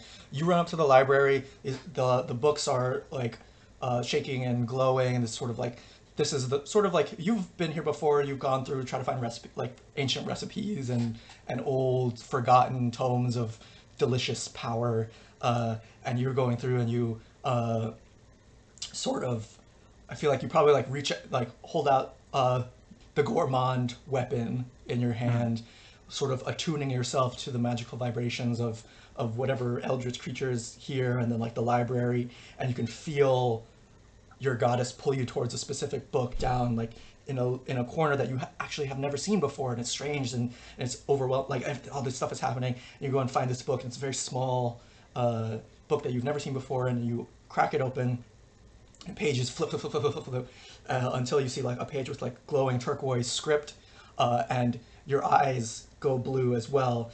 This is a script that is not a language that anybody has ever understood, but you feel the power of the gourmand surging through you. Your Eyes of the Roomkeeper feature activates as she grants you the ability to read any recipe in the world, and you go ahead and read this, and it has a little blurb at the top, how recipes do, but not super long, just like a little blurb about like an unknown being that trawls the universe, and it like looks for portals or like ways through to to devour things, and the way to defeat it is to devour it first, if you can somehow do that. And it lists like, different dishes that you can make with it. And I think that, like, what's your first instinct of like what you would make with whatever? Like, it would be sort of like a meat, because it is a creature, but meat is a very loose word. I think it's not exactly. But what do you think that your first thought was when you, especially like before you even looked at the book? What was Pippa like? Oh, I need to make this with this I, I, ingredient. I was looking at it, and the tentacles look really strong. And usually with stuff like that, octopus, you have to tenderize it. So I'm like, let me, try to tenderize it with a couple eldritch blasts, since it's force damage, and massage it out. And I think grilling it, and also using like a paste, like a paste I made out of cooked down mushrooms, I found, would go pretty well. And a few other things I found out of the ocean. Like, I actually have the bulb from the football fish I kept, and if you crack that open, it actually has some tasty stuff in there. So, We yeah, I got was thinking of like grilling it and like making a nice sauce. hell yeah, we got a hydrate blinch, and then Tonix in the chat says, anyone else suddenly starving? Yeah, so you had this thought before you even reached it, and the first recipe you see underneath this blurb is like exactly how to prepare this. It's got a special sauce. It's got like mushroom sauce and the grill, like how long to grill it for and all this stuff. So you have this perfect recipe as your Eyes of the Room Keeper allows you to interpret this recipe that no one else, to your knowledge, has, definitely no one on the island, and maybe no one who's been around for maybe thousands of years has ever seen. And you can feel the gourmand thrumming with anticipation at this recipe. Then, what is Clover doing? Clover, you and Kabuki are together right now. Yeah, and I believe that we started heading towards where Isabella was calling us to City Hall, but I believe that as we were moving, I probably heard Audrey's call to arms. Yeah. On the way there. So having heard that, I'm gonna turn to Kabuki and kind of give him the choice of like that you should go take shelter. I'm gonna go help the others. You give me actually no roll. Kabuki is gonna look at you and says, I'm gonna help you fight. You helped me earlier and I got caught off guard. I want to have your back. We can make each other's luck. And takes off towards you see his eyes glow red with some sort of power. And he's just he's this cranky old guy, or he's not old, but he's cranky type, and something you can see, like his eyes start to glow red, and he's always kind of come taking care of you, but it was just like common courtesy neighbors, and now it's like this very intense look as he looks into your eyes, and some sort of magical. You don't ever seen him do anything like magical, but clearly like he's letting it out right now. Sorry, we can make each other's luck. You just said that like that wasn't the smoothest thing that's ever been said to me. Like Kabuki, he's kept an eye on you, and now you're like, wait, Kabuki like, oh, actually, Kabuki can like get it. Get it. Can Kabuki get it? That's the question of this session. Can Kabuki? I'm just kind of like, okay. Yeah, you're both cats too. Incredibly smooth answer. Yeah. Yeah. And I'm just kind of like, okay, and we head towards where the others are fighting. You go. You set up. Everybody kind of like gathers at the square. Mila. And I don't even pay attention to the cracks on the ground. You don't even pay attention, and nothing bad happens as you step on the cracks. And in fact, as you're stepping on the cracks, Kabuki's looking out, slinging some sort of spells at these tendrils that are coming. And Mila, you send your beast sense into the beetles that you've summoned that fly into this portal. And you see just, at first, vast emptiness. It goes completely dark, and a rumbling hunger that resonates through the universe. And with your sort of like circle of patterns, you can feel it sort of like down to the quantum level. You understand that this is a being of great power, not because it has accumulated power, but because it like is some sort of fundamental thing that's out there. You see inside of it other like worlds that it's devoured, other islands floating in the ether that it has sort of consumed. No. It's sort of a, I guess, like a Kingdom Hearts situation. Maybe they're having a nice time in there. Do they seem like they're having a nice time in the ether? You would have to send the beetles closer to see if they're having a nice time in the ether. But your guess would probably be, I don't know, if probably not having a nice time as they've been swallowed up. But they are not destroyed, you know that for sure. But yeah, the beetles can kind of see all these other islands. You can send them deeper, but that will take a little bit more time. But for now, that's sort of like what you see through their eyes. Okay. Yeah, I think it would be cool to go further in to see if there is like, I don't know, like a center to this or like an origin point, you know? Cool. And maybe check out to see if they are having a good time. Because if it's a party, Right. okay, let's join them. You know, Maybe you let the island get swallowed.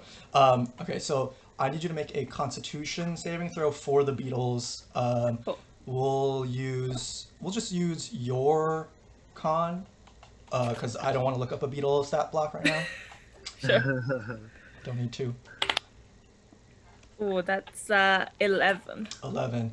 As you send the beetles deeper, you can feel whatever force this is start to infiltrate between their particles and atoms and start. no. And it's not like violent in the way that like something disintegrating is violent. It's just like space gets in between them, and then just the space increases until the beetles just aren't.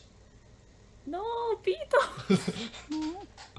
And Bob Stanley! your consciousness gets shunted back into your body, and you see Julian is sort of like fighting with the other, using his Circle of Stars druid powers. He's like, he's got his archer form on, shooting down some of these tendrils to keep you safe while you do this thing. And Appreciate it. you all gather at the city center. Everybody's like working together, trying to fight. And then, so at this point, Pippa, you all see Pippa come back from the library, I think. Pippa, do you have the book in your hands? I do have it in my hands. You all see. Yeah, go ahead. Oh no, I was just telling everyone, hey, this thing is bad, and that's more than obvious to everyone else. I'm pretty sure I found out how to take care of it. We have to eat this thing. That's, as good as it's gonna get. So, are you guys ready to do that? If you're cooking, yeah. Should have taken fire spells, god damn it. I mean, we can have, like, tentacle creature sushi, too. You don't actually have to cook it.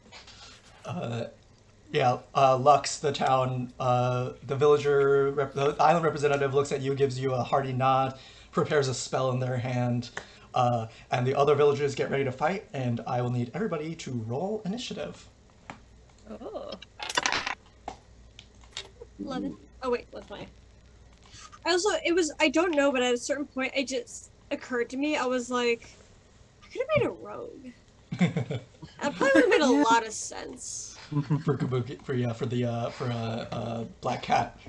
Yeah. I sat and I was like, oh yeah. Like, I guess I forgot that was an option. 14 14. for Clover. 17. Okay. I have a 9. All right. Mila got 15. 15. Okay. So you see that, all right, and then also, you all have, I'm going to roll for the people that you've specifically picked up, and then the rest of the villagers will fight off screen. I'm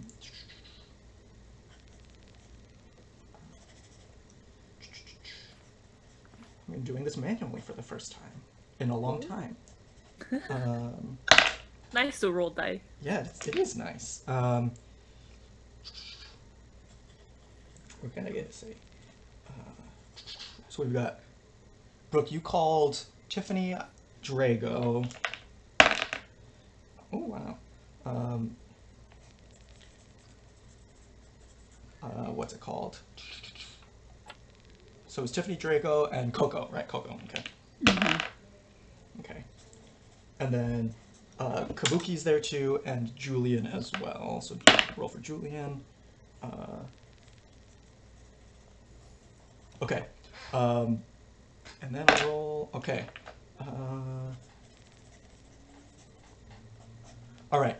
So you all square up in the square, town square. There's all these sort of like tendrils that are almost like individual little splinters off of it that have kind of split off of the greater creature, and they're sort of almost like footmen that are sort of storming the area. You see a lot of your other fellow villagers are taking care of one side, and you're taking care of another. The square actually has sort of like a there's like two entrances on either side. So like there's walls and stuff that, you know, some of them are coming over, but most of the forces are just going through the archway. So you have one side, the other villagers have the other side, and you're sort of defending the center part. First in the order, you see Drago hop into action, sort of square up with his fists, throw some fire with his breath and with his punches, fiery punches. You can see some of the tendrils sort of dissipate. Next in the order is Kabuki, who you see Kabuki like sort of like activates some sort of ability and starts like throwing like fire bolts at this thing. So you can see the tentacles start to like sizzle and a smell fills the air that you can't quite put your finger on. It's not bad, but it's also like not quite good because it's an eldritch tentacle thing in space. Pippa, you think that this smell, you could do something with this and it would taste good, but it would require, you know, a real chef to make this work. Then Is Kabuki doing this to test his abilities? he might be finally getting the chance to fully test his abilities. Yeah, next in the order is Audrey. Okay. So I'm trying to think of like what I can do as a bard. And I'm like, okay, I have prestidigitation, which is always hard to say. And then I was like, oh, like, what kind of things will I have on this Animal Crossing island, right? Mm-hmm. Like, I have an axe, Yeah. because that makes sense. Right. I gave myself a hammer because I felt like that made sense. Yeah. Bards have a ton of spells, and you also have that minor magical secret, so you could have picked a spell from any spell list that was second level or lower. Great, cool. Didn't do that. I also have a lute. So this is what I'm going to do. All right. I think I'm going to take my hand axe and throw it, chop it, or maybe I should... I don't know. You'll chop something, and then you can use your bonus action to give someone bardic inspiration. That's sort of a bread and butter bard. Okay, let's do that. Okay, so make an attack roll. Okay. You're gonna, there's just so many of these. It's something. Yeah. Okay, so 16. I don't know what the add is for this axe. It'll be your strength plus. I don't know if you add your proficiency or not, because I don't know about. Bards get simple weapon proficiency. I think they do. Okay, Although so they- then it's just... Where the heck did my proficiency go? It should be plus 3. Oh, it's right there, plus 3. So, okay, so 19 for my ability to use my axe. Mm-hmm. Now roll damage. Okay, That'll hit. cool. And then here it is. So 1d6 plus 3, so 9 damage. Woo! Baby. You throw this hand axe, clunk, chops one of these like shadowy figures clean in half. Both halves fall to the floor with a clunk. There's like something leaking out of it. It's hard to see what exactly is leaking out of it. Something. It's unpleasant and upsetting. And then who do you want to give bardic inspiration to? Let me give it to Tiffany. Okay, so Tiffany's going to add a d8 to her next roll, or a roll of her choice. Next up is Mila. Cool. Well, Mila has decided she recently got this ability to turn into a new creature, and she's just been itching to find a moment to use it. So she will use wild shape to turn into a bismuth cigarette. she'll pick a spot that's like got 30 feet, as many people like her allies as possible, because they get wisdom like saving throw, and they can add my wisdom mod to their saving throws, so that's +6. It should be plus just wisdom, wait. not proficiency. Oh no, so plus, and it's +3. Okay, so when anyone who's near Mila, so you all see Mila transform, which you've seen, you know, druids transform into stuff before. Julian does the star shape thing. This is a feature called Metal Monolith, and it is a bismuth ziggurat. So bismuth, you know, is like sort of has that like pattern, like square pattern thing as it forms in the earth. What, Sage, can you describe? Because this is a large size sort of edifice. What does this look like? So a ziggurat is kind of like a Aztec temple kind of shape, sort of right? that Like shape, yeah. loads of like stepped, like you know, pyramid shape. So it's kind of like one of those, but it's, instead of being like steps, it's more like a square spiral going up. Nice. And it's got these colors of the bismuth, which are like kind of like spilled oil, I guess. And yeah, she's not quite managed to learn how to like let people inside yet. So it's just like the doors are closed for now. But yeah, so you could either use it as cover and hide behind it, or yeah, just stand next to it to get bonuses, and also your nature rules have an advantage as well. But yeah, I'll just try to place myself in the best position and just stand stoically in the face of tentacles, I guess. Yeah, you see this sort of like, it's like 10, almost 15 feet tall ziggurat plant itself in the middle of the square. You all feel like whatever magic was bearing down on you from the sky, sort of this dense, like oppressive feeling. The closer you are to Mila, that feeling dissipates more and more. So there's this sort of aura around her that is, you'll get +3 to your saving throws, and your nature checks will be made at advantage while you're within 30 feet of her. So pretty much anywhere near, as long as you don't run off and do stuff. Is that an action or bonus action? I don't remember, even though I made it. I think it's I think it's an action. Okay. Because it's just a spell. Cool. Kind of. Any bonus action? No, I think I will probably leave it here. Cool. For now. Clover, it is your turn. Alrighty. I'm definitely going to be in the thick of it with all my friends, with the everyone else who's fighting. I'm going to be attacking with my rapier. I am dual wielding rapiers. Hell yeah. Nice. I'm going to be attacking with the both of them. Here, let me go ahead. Make sure I got my stats. Oh, let me equip that so that I can see the stuff. There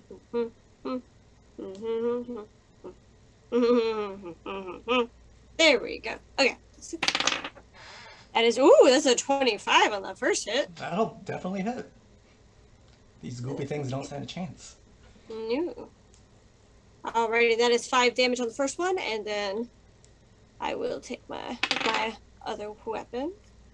That is a 19. That will hit.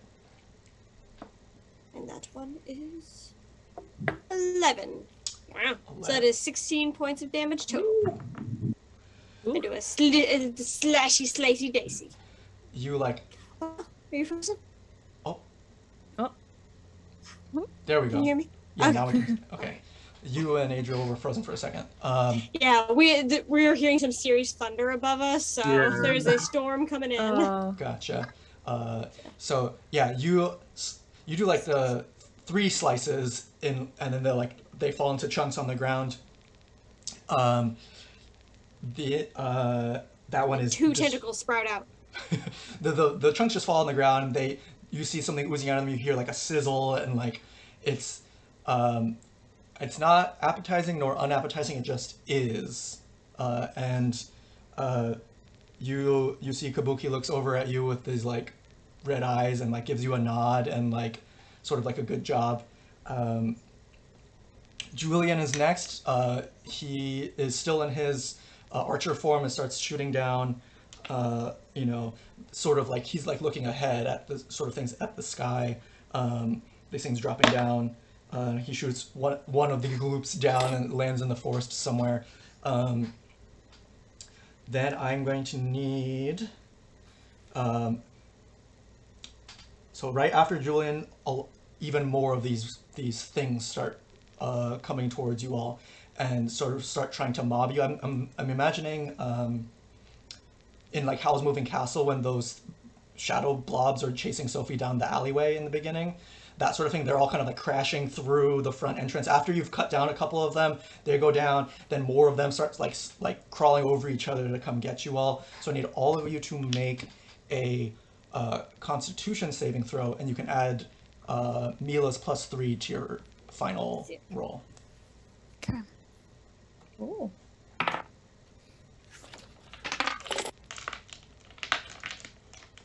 Thank God it's not Dex because I can't move. Yeah, you have I think you have like a -5 or whatever. God. You're a building, but you have a con proficiency. Yeah. That is 15. I got 14. Okay. Yeah. Adriel, what did you say? I got an 18. 18. Okay. Sage? I got. Wait, so do I add my proficiency bonus? Yes, you to have this? proficiency for this. I didn't make it super detailed because GM Binder was being finicky, and so I just didn't put all the details. But yeah, it'll be your con in this form plus your proficiency bonus. Okay, so 22. Cool. So math. Wow. So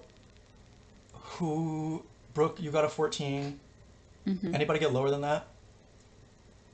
I don't think No.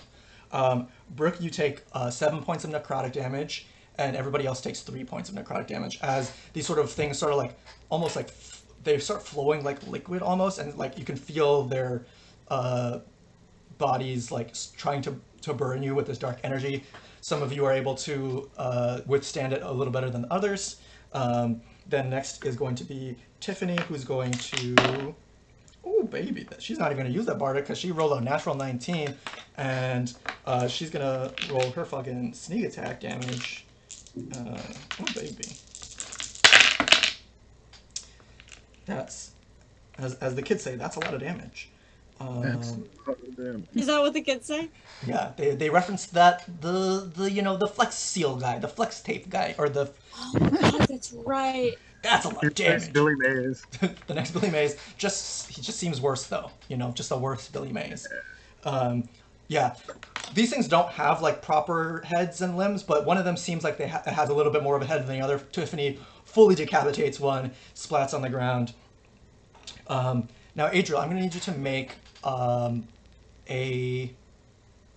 we'll say nature check, and you'll have advantage because of Mila's aura. Okay. I'll roll it on roll 20. Ooh. Yeah? Oh. I guess I did that wrong. Oh, I got 2 11s. 2 11s. Yeah. Do you add anything to that? 2. 2. 13. Yeah. You can't quite put your finger on it, but so far the pieces that you see are not usable for the recipe. You're reading in this book and you're seeing that, like, yes, you can use some of it to make stuff like a normal dish, but if you want to like eat it to defeat it, you gotta there's a diagram there of something that everything's so like nebulous. It's hard to tell like what exactly this is looking like. You need to take some more time to like figure it out, but like right now as it stands, like these pieces are not able to you can't use the ones that you've killed so far to make this dish. You know that for sure. It is still your turn. That was just for free. I just wanted you to, since it's your chef's brains plan. Okay. It is your hubris that brought this upon us. I think this is the most excitement anyone's had. So I'm like, you know what? Maybe it's good I brought this thing here. God. I'm pretty sure there's some like tentacle loving weirdo on this island that's having a blast right now. So It's one of your neighbors. I'll You take don't know credit. who. Exactly. I'm gonna I'm gonna use a bonus action to hex this creature. Mhm. So they're hexed. I do like a little swish in the air with my knife, and it floats over and I guess brands this thing. Cool. What you see, what the image is like there's all these pieces like breaking off of it and like falling, and that's what you're all kind of cutting down. You see sort of like a what's a little farther in the distance, maybe about like 60 feet away. It's like sort of floating. Is a sort of a main mass that these things are sort of dripping off of, and that you're fighting. So you intuitively hex this thing, because if you hex one of these things, they would just these are like almost like fingers, or like, you know, these are little lizard's pieces tail. of it. Sorry. Like a lizard's tail. Right. These It's are just like letting yeah, them go. exactly. It's just these are lizard's tails, and they're sort of acting on instinct. But the main mass is what you hex, and that's how it would work. Okay. And I want to use my action to see if I can like deduce like the best way to like go about devouring this thing. Cool. Or So defeating. we'll do the same. Like I guess cooking. I guess it was like we did the cooking check earlier, which was wisdom. But we also did the So you can do either like the cooking check, which is wisdom plus proficiency, or we can do that investigation thing that we did for the library, which was. Do you have proficiency in investigation or no? Investigation, no. But you could do a flat charisma check as you try to like commune with your goddess essentially to get the Mhm. knowledge, or you can do that wisdom plus proficiency, whichever one you want to try to do. Okay, I will try to do the commune with my god, and I'll just do a random roll. I'll do a roll 20, Yeah, so and you'll add your charisma modifier to this. and with my charisma, that is a 17. 17. 17, since you're using your action, I'm going to let you give you a little bit more, because this is a lot to give up on your turn. You realize that like something's going on. You look into this book and commune with your goddess, and she whispers in your ear as you're trying to read. Your eyes, everybody sees Pippa's eyes glow even brighter blue, as the pages are sort of like rustling. You all are I just take like off my trying to reading glasses. yeah, reading glasses on. You all are like fighting to keep these things away from Pippa, because Pippa seems like the only one who knows what's really actually going on and has a plan. Right now, it's like a planet scale assault, and you're like doing what you can to stay alive. Pippa's sitting there Pippa reading. has found the skip to recipe button. Yeah. Skipping through the middle-aged white woman's entire story on how she fed this to her family for brunch. Right, and it's in a deep eldritch voice speaking a dead language that nobody knows, but it is essentially, when I was young, my father used to take us out to. No, it's you're reading this thing.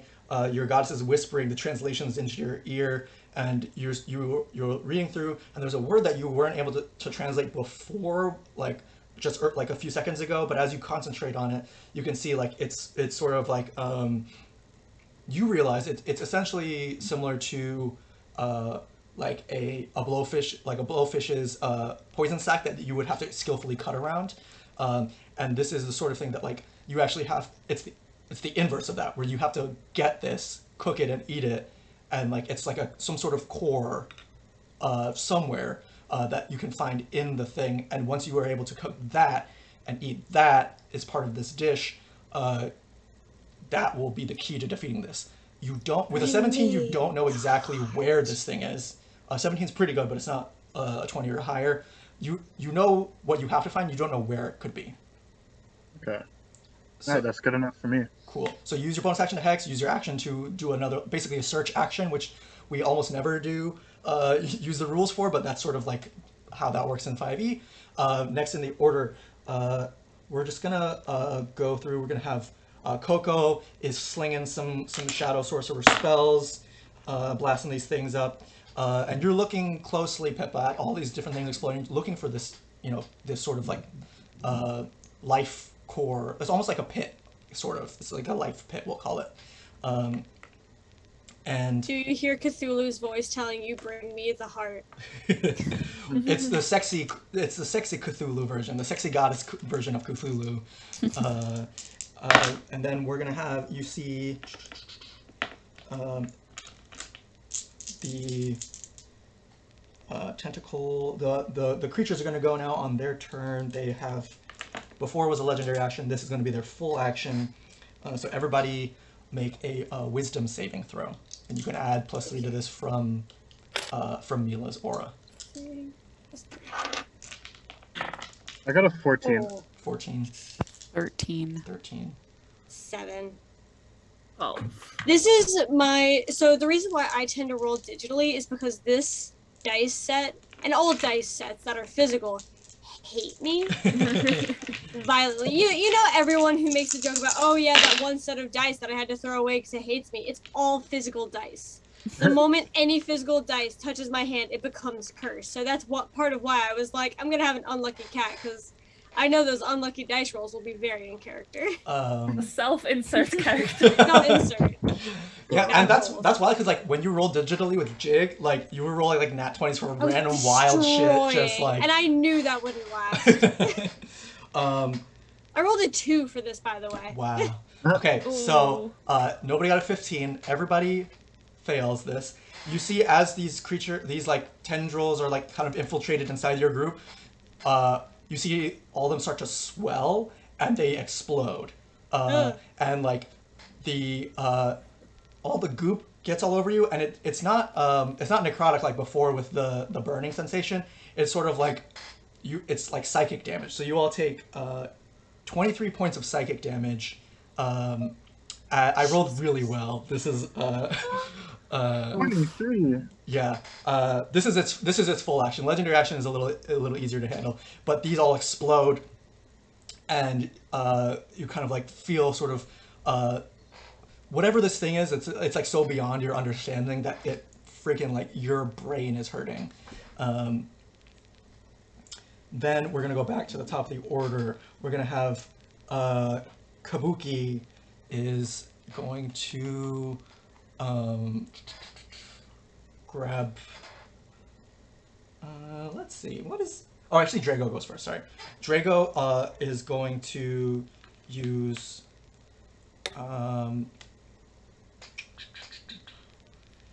It's just gonna go ham. Big flurry of blows. All this stuff is gonna go crazy. Steps forward to the front. Now that the space is sort of like all those things have cleared out now because they all exploded, and now they're just the ones that are at the entrance currently. So he's gonna just sort of do one of the attacks misses, but he's got like at level 6 monks can do like 4 attacks or whatever. So it does 16. Fully like you see him like punch one, nothing happens, and then just a hole explodes out of it and it falls to the ground. This huge like electric sort of cone of electric energy bursts out of his fist. Kabuki is still slinging like friggin' fire bolts and doing all this stuff with like let me I didn't realize that everybody was going to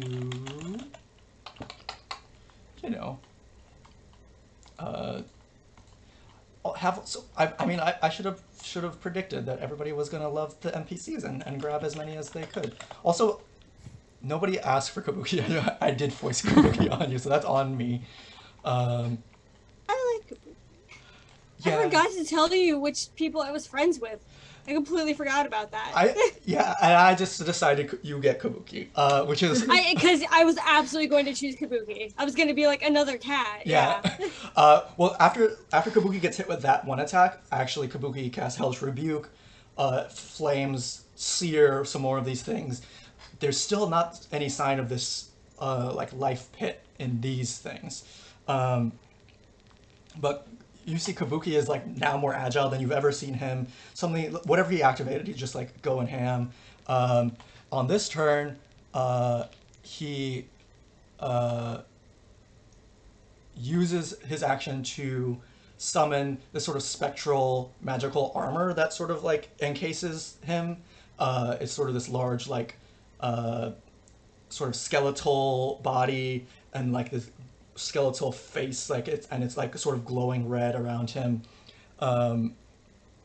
and he he uses his action to do that. It looks like the Susanoo from Naruto because he's this is a homebrew class that I made, and yes, exactly. This is the Sharingan sorcerer that I made. Kabuki is a Sharingan sorcerer, and I'm gonna tell you right now, I did not even make the connection when I had Kabuki be your friend that you liked the Sharingan and Itachi and stuff. Until you said it earlier when you said to test his abilities, I was like, oh, that works. I didn't do it on purpose, but it happened, and it is so right because yes, cool. That's his turn. Audrey, it is your turn. Okay. So, remember how I said, oh, I don't have any spells, but I wrote down prestidigit. Nope, that was a lie. I just didn't click on the spells thing in D&D Beyond. Apparently, I chose things. So I had chosen prestidigitation and something called thunderclap, which apparently is a cantrip. Yeah.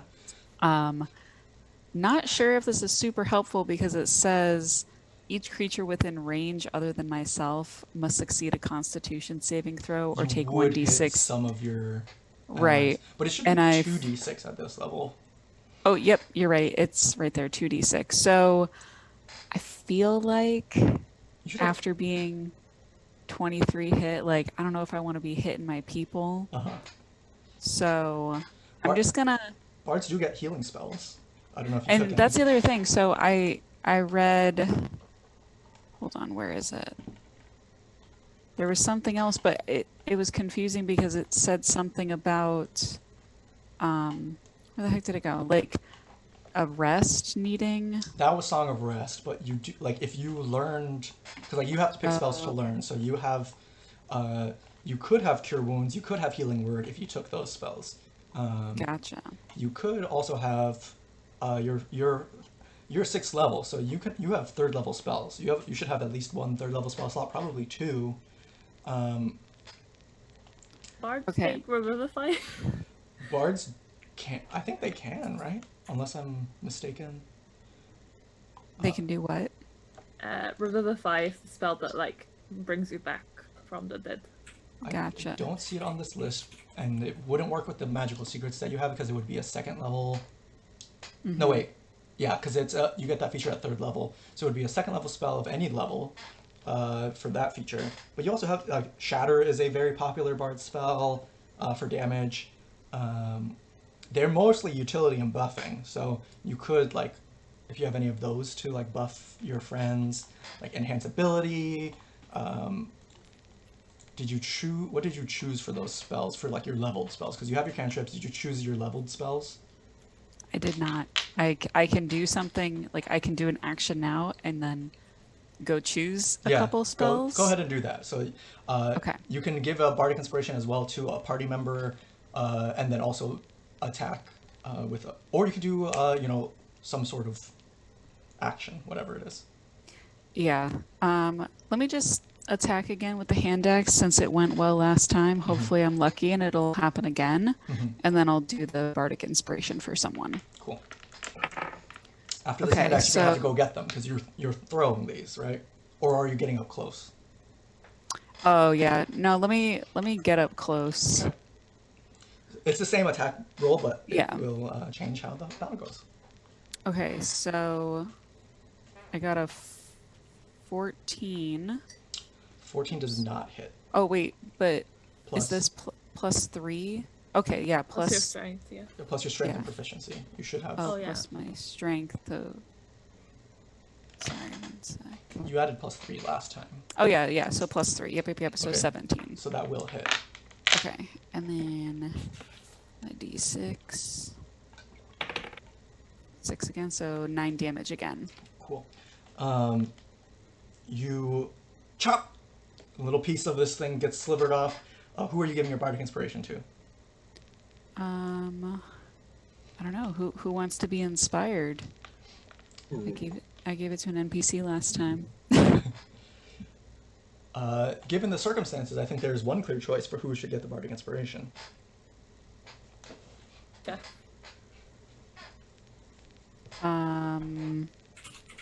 You can fling that over here. I'll take it. Yeah, I was thinking, I'm like, Pippa, Yeah. you want this? You want to be inspired? I'll take all the inspiration I can get. How do you Right, how do you I'm trying inspire? to come up with the perfect dish, so Yeah. Yes. please help me out. Okay. You're inspired now. How do you inspire them? So it's funny, like, I think at first I was like, okay, you know, we're trying to inspire for good cooking. Like, what's like a positive thing that like Gordon Ramsay would say? But I can't think of a positive thing besides like, it's not raw. Like, Oh, well, think of Gordon Ramsay in the kids' cooking show. He's so much nicer in that he's one. so much nicer. And Think then- about how Gordon Ramsay talks to the wait staff versus the chefs. yeah, He's really nice to the wait staff. that's true. Also, sorry, Lex. I think I messed up our order. I am now Adriel. It's all right. It's a day of whimsy and role play. The day of whimsy. For I'm a whimsy boy. Yeah, you give like just a sweet little like, you know, Gordon Ramsay like, oh, you sweet precious baby, you can do this. And Pippa now has a D8 of Chief's turn. D8 has a D8 of inspiration. Sweet. It is Mila's turn now. Oh. Okay, so because I'm so big now, this like middle mass that was hexed before, is that 15 feet from me? It's more like on the outskirts of this arch or whatever that everyone's coming through. It's on the other side, so it's kind of outside of your range. It's like 60 feet Damn. from. So like, if you wanted to get to that, you would have to. Not be a building. Right. But what you could do is sort of like give me perception check so you can just see what the state of the battlefield is right now, since we're not using the map like I usually do. Let me see what my perception is. That is a 13. 13. From what you can tell, if someone wants to get over there, there's a lot of bullshit between where you all are and that thing. Okay. In which case, so I can pick a creature of my choice that's 15 feet from me. So I'll choose as many tentacles as I can manage. The ziggurat will have like chimneys erupt from the top and almost like Gundam style, like, you know, in place. And she will steam vent, which does fire damage, and the creature has to do a con saving throw. Gotcha. What do I have to beat? I wonder, is it now this creature's con? Well, it's your spell save DC, so it's gonna. Oh, stay is the it same. my spell save DC? Then it is a 14. Cool. It does not pass. So how much fire damage is this thing taking? 3d6. All right, roll that 3d6. So you see this vent come out, the steam just shoots out, and it like magically swirls around all of you and the villagers, and is like fully just steaming these tentacles, which is also, it's kind of close to what you need, Pippa, but not quite. Yeah, just prepping the tentacles for you. I got 13. 13, wow, okay. You see a lot of them sort of just like steam and then turn to mush. You like oversteam them, so like it's almost, Pippa, you see like, oh, maybe one of these, oversteam. They're just, you ruined it for food. I just anyway. thought it's good enough of a cook. But they're gone. So you see like, now from that, with 13 damage off a 3d6 is very good. You can see like a very narrow pathway. You all can see this, that has been sort of blasted through. You can see sort of almost a straight shot to the kind of larger orby mass that's dripping off these tentacles. Anything else? Oh, and I'm gonna use a bonus action to get back to my original form. Cool. Go ahead and do that. Very cool. So no more wisdom to your saving throws, but Sage is back in, or Mila is back in action. Clover, it is your turn. I just to confirm, I could not quite remember. Did Pippa relay the thing about the core to all of us, or is that only in Pippa's mind?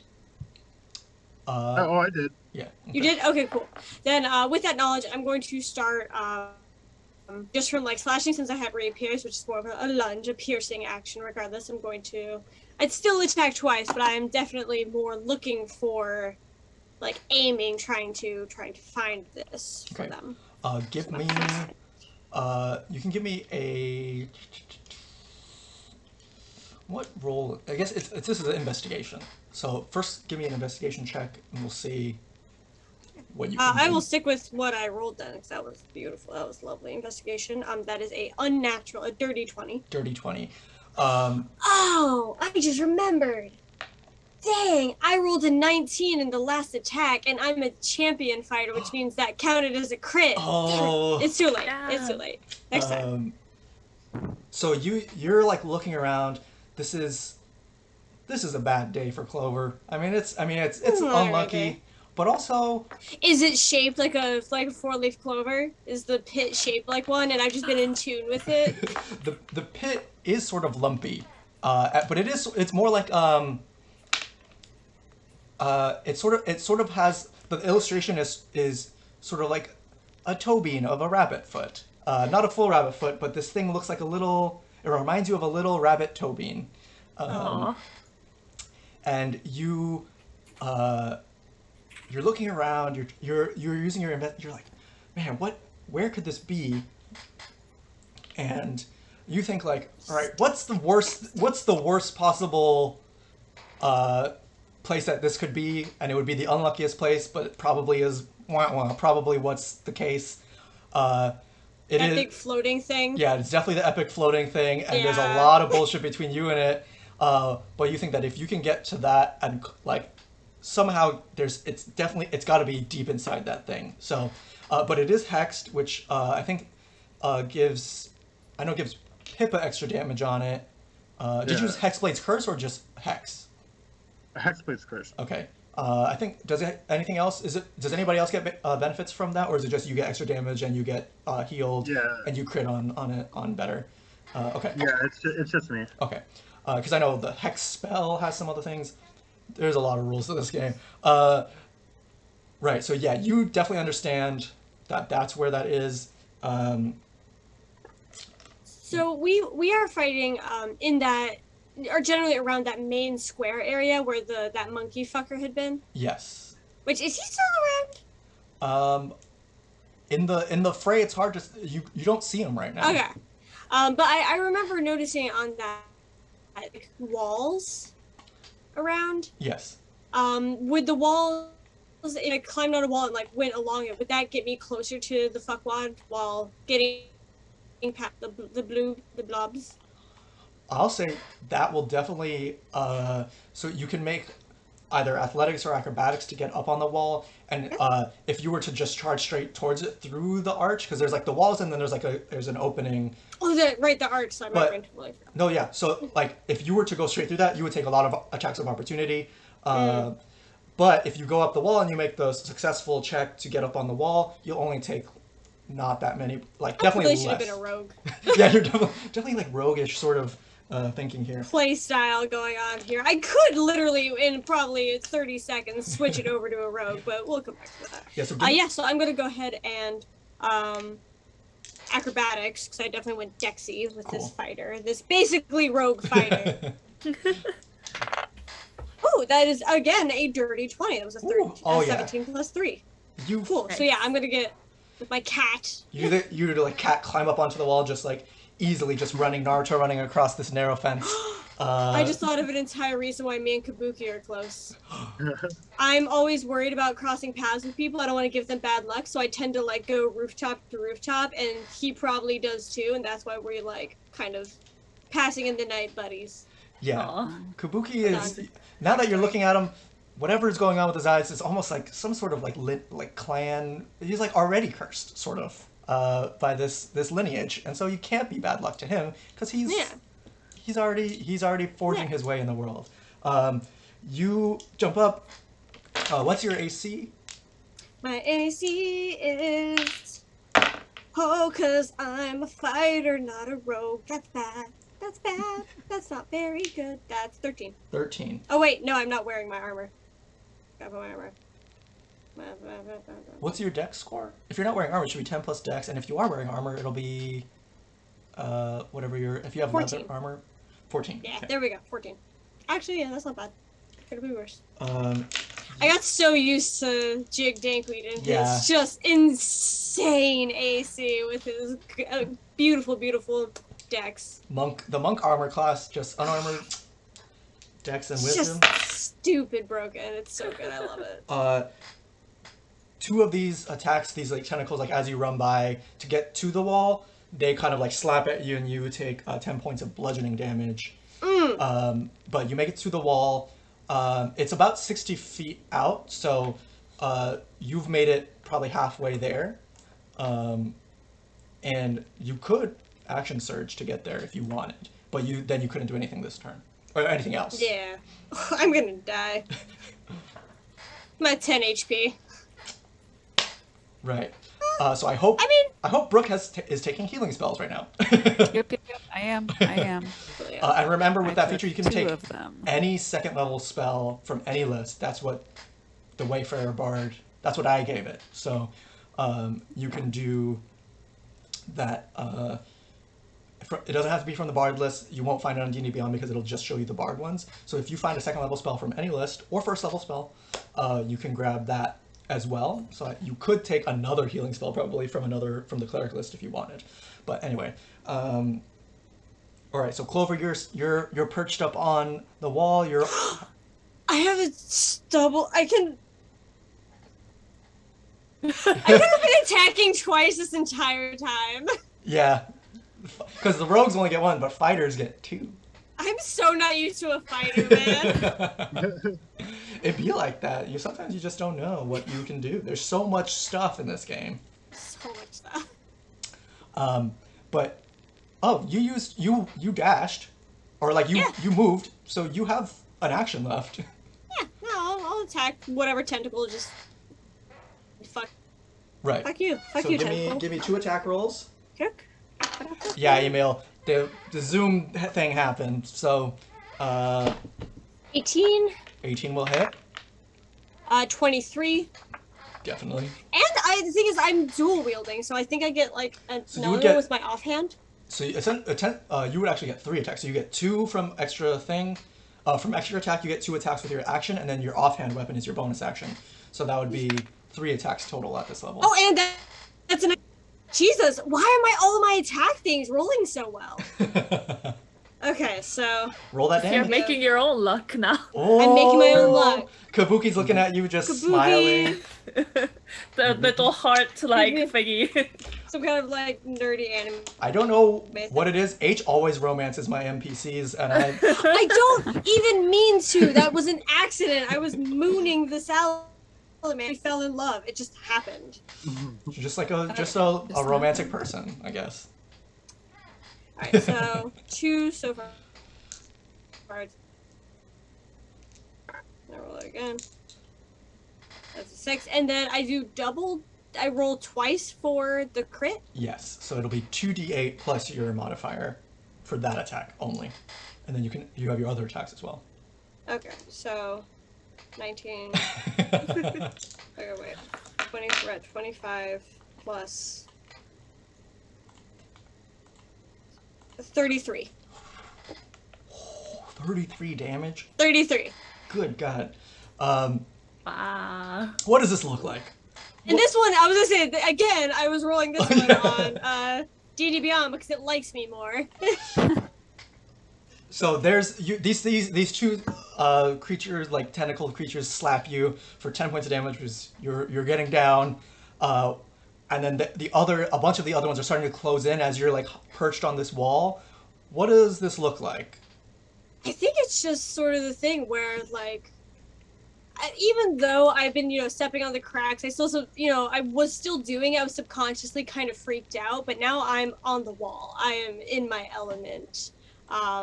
And I'm hurting. And it's been a while probably since I fought. I don't think we have much as things are crazy on Honeydew. We're not usually having grand battles. Right. But still something just sort of kind of clicked again on. I remembered how to do this, how to fight, and that like no matter how many of my fears are there about luck and not luck and things like that, it all just kind of fell away and like muscle memory took over because I let my brain just stop worrying about everything for just 3 seconds, and I just finally moved with the feline grace and remembered that like, oh, I'm good at this. Yeah. Hell yeah. I love that. So you all see Clover is just this flurry of blades and claws and just like hops on this wall, and you blink and then there's just like this radius around them where it's just clear. Like all the things have just collapsed into goop, and now there's like a much even better shot of getting to the core. They exploded, then Sage did the steam thing, and then like now there's even like sort of outside the wall, just outside the wall, there was a bunch of them, and now they're just not. They fully 33 points of damage, insane. Just basically a cyclone of rapiers and claws and stuff. So you all see like an even straighter. There will be even fewer opportunity attacks if you gun it towards this core. Julian is Julian is going to cast Cure Wounds on. Name is blank. Mila. Your friend Julian, who is also a druid, is going to cast Cure Wounds. And after that grand show of skill, I'm going to go pee. Okay. Julian uses a second level spell slot to cast Cure Wounds. You're healed for 15 points of hit points. Oh, nice. And then Thanks, he pats you on the back and says, "We got this." And his horn glows, and the stars sparkle on his geometric constellation form right now, and that energy closes up some of your wounds. And then he uses bonus action to do another attack with his archer form, and rolls a nat 20 because why? Of course he does. And just freaking, all right, let's do this. This is, all right. Shoots a hole straight through one of these things. You can see like the light, the bolt of light goes through it, and it sort of like looks down and falls apart onto the ground. Then is Tiffany, who's also going to do that. Tiffany is okay. Actually, Tiffany is going to go over to Audrey, and Tiffany's going to give you the help action. So she stands back to back with you, fighting these things. Gives you the help action, which allows you to you have advantage on your next roll. Whatever the roll is, you have advantage. Okay. She uses her turn to do that. Then it'll be Pippa's turn. So Pippa, you do have that bardic, and you have there's a pretty clear shot now to the core. Okay. Before I move any closer, I'm gonna hit it with 2 eldritch blasts. Hell yeah. Give me that rolls. My eldritch blast is gonna look like teal will-o'-the-wisp with like black smoke coming off of it. Oh hell yeah. Nice. So I'm gonna throw one, and the second one I'm gonna manifest from my blade and make it like a slice, like an energy blade. Oh yes. And throw it at it. So I got I got a nat 1 on the first one. Will-o'-wisp runs out of steam before it gets there. Are you all on roll 20 right now? I think Can you you have see to. what I'm rolling? I think you have to enable the 3D dice for everyone in your settings, or enable 3D dice and automatically roll 3D dice. Okay. Well, I got 1 and a 4. So. Well, 4 plus your. What's your Yeah, true. What's your attack bonus on that? 7. So 11. You could use the bardic if you wanted. And I will use my bardic on that. So roll that d8 and then add it to the 11. Let's see, and it is 6. So 17 total. That will hit. Okay, Nice. and let me roll my damage. Ba, ba, ba, ba, ba, ba. Did you take agonizing blast? Yeah, I did. Nice. So 9 plus 4, 13 damage. Woo! First one fizzles. The will-o-wisp, like the tentacles come up and like absorb, like eat the will-o-wisp, and then behind it, your slash comes through with blinding speed. You feel your neighbor villager Audrey's like words ringing in your ears, and slices through whatever that was that swallowed the will-o-wisp and hits the core for 13 points of damage. And you can see like there's part of it like slices open. You can see something shimmering inside.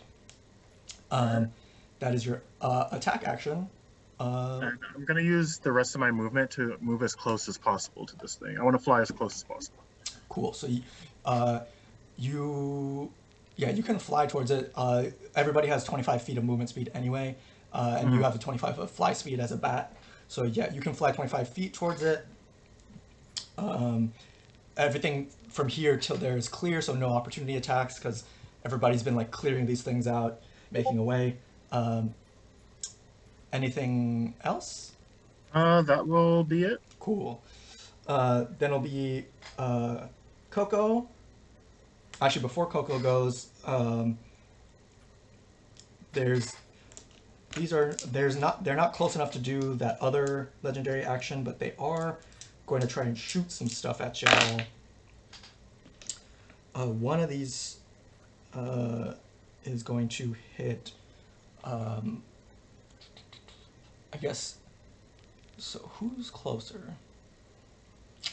I think they're probably going to attack the. I'm so bad with D&D names. It takes me like a few sessions to get through. So one shots are like my brain goes. It'll be Pippa. It's gonna attack Pippa. It's gonna lob this like goo at you for 8 points of necrotic damage as it sort of like hits you and like sizzles. Another one flies at you but goes totally over your head, hits nothing. And I'm going to use my reaction to Hellish Rebuke. I'm at 1 HP right now. So Ooh. I'm going to Hellish Rebuke. Hellish Rebuke. And you can direct this at the main core as well, since it's sort of like it's sort of not clear what's it and what's like if it's separate from these things. So you can just Hellish Rebuke the core. So give me that roll on your damage, and then I'll roll that dex save. This thing doesn't have good dex, I'll tell you that. The main core, it's a floating ball of ooze. Delicious. Delicious. 16 points of damage. Woo! And I'm gonna say 16. You see it fails the dex save, obviously. And it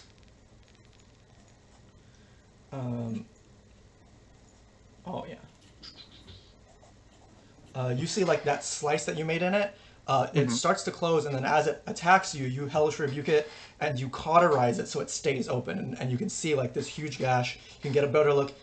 Definitely the life core is right inside there, and you have easier access to it now because of this like immense amount of damage. You can see the fire hurts it actually more than the force damage does.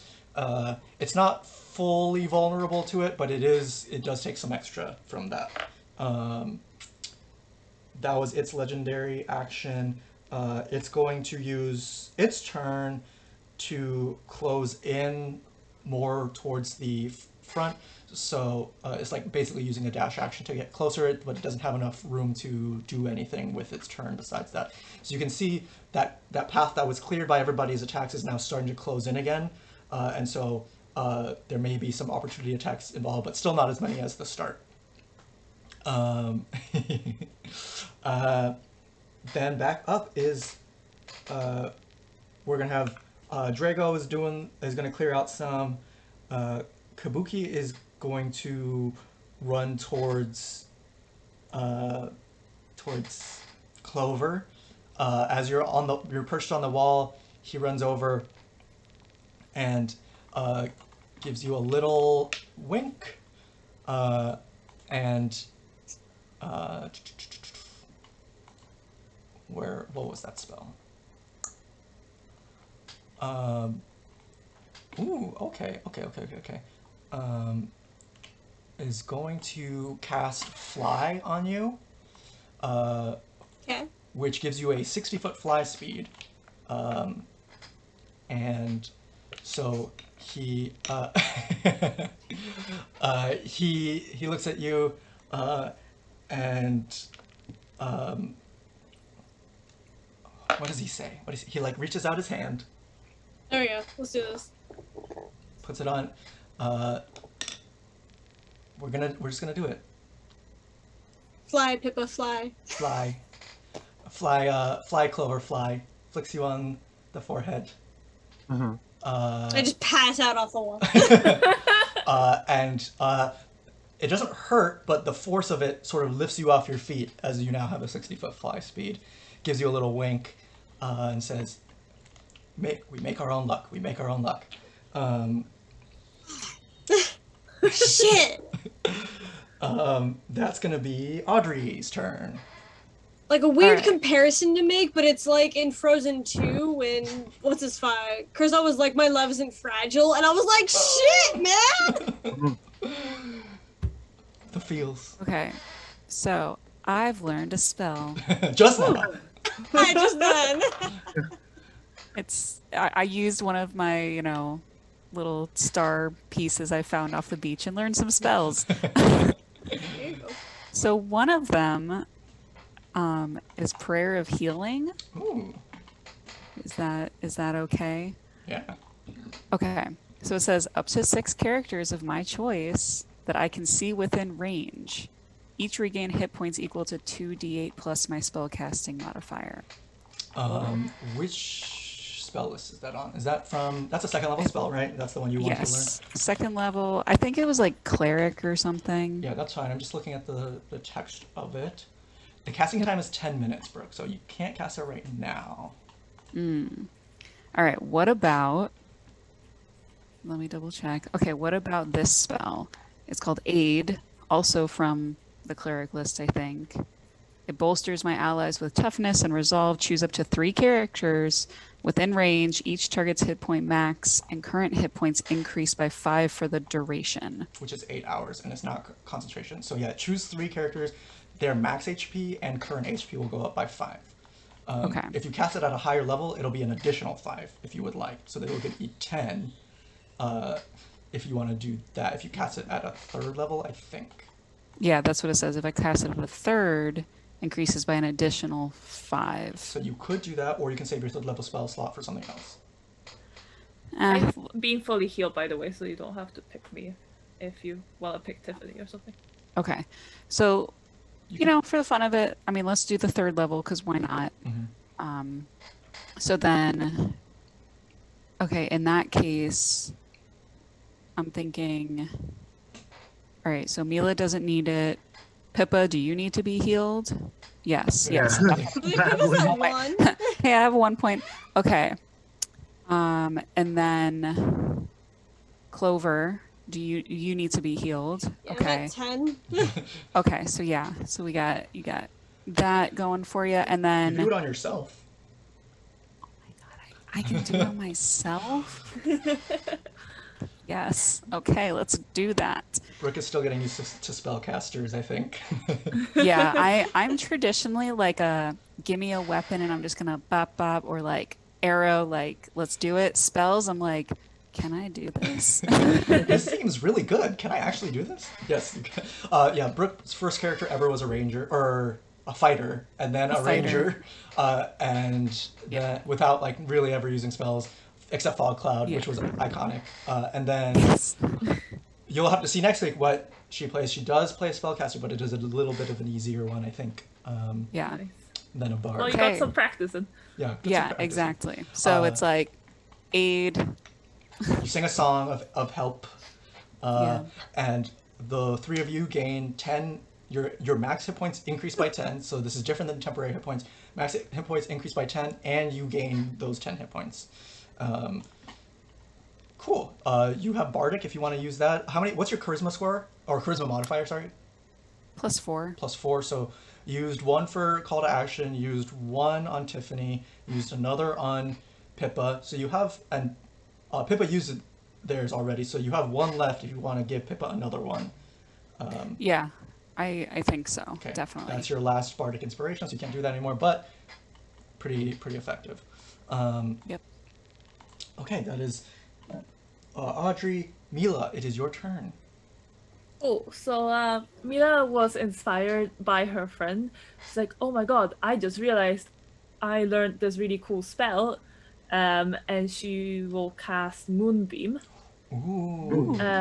which has 120 feet range, so hopefully that will get Yes. to the core. Absolutely. And it's a 5-foot radius, 40-foot high cylinder centered on a point within range. Forgot about And Moonbeam. essentially, I'm going to cast it at 3rd level. Okay. So that does 3d10 radiant damage if Ooh. they fail a con saving throw. Okay. And my spell save DC is 14. Okay. Roll that damage, and then I think it's half on a success, right? Yes, half on a success. Let's see.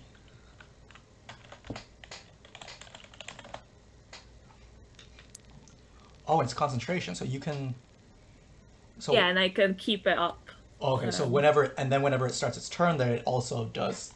It also takes it. That's a great spell. Yeah, it's almost too powerful.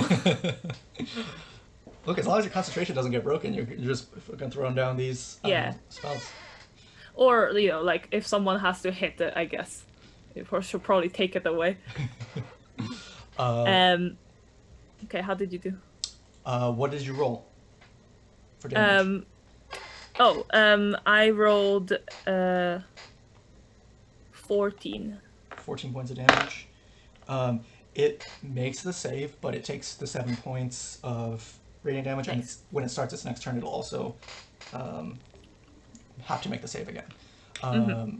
Cool. Yes. So what does this moonbeam look like as you cast it on the life core, or the big blob that has the core in it? I think so.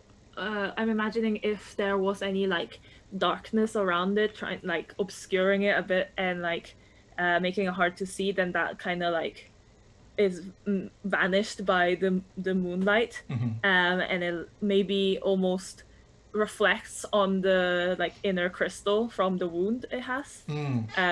So like you can almost see it better. It's almost like translucent except for the inner crystal. Yes, I love that, because it does. The spell text does say like if it's a shape changer, it has disadvantage on the roll, and this is not quite a shape changer, but it's also not a shape changer. It's sort of this goopy fluid thing, and you sort of see like it resists the brunt of the damage, but you can see like the light almost like blowing this goo off of the core, so you can see like more of it is exposed now. You can see the sort of like refracting light off of this shining like little life core bean thing that's like this now it's like sort of like shining and rainbowish.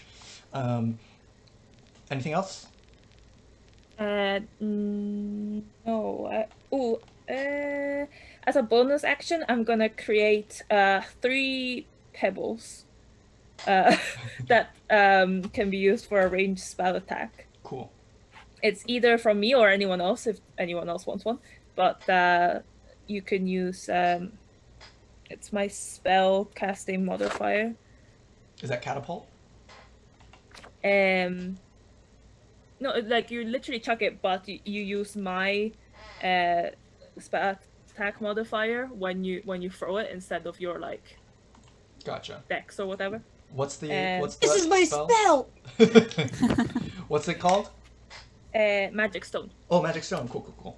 Yeah. So yeah, there's 3 magic stones y'all can use. You'll add Sage's, so it'll be like +6, I think, to hit. Check it. Yeah. To check it. I'll say Pippa and Clover are a little too far because they're going towards the thing, and Mila is staying far away. That is Mila's turn. Clover, you're up. You can see. Why did you throw that rock at the other kid's head? I was casting Magic Stone, obviously. Obviously. You were up on the wall. There's mostly clear, but the goo used its turn to get a little closer. But I'm flying now. And you're flying. You have a 60-foot fly now. speed. Oh. Yeah, no, of course I'm gonna try to fly over all. Oh yeah, you can absolutely do that. You have enough movement. Yeah. We established I'm about, flying straight towards the core thing.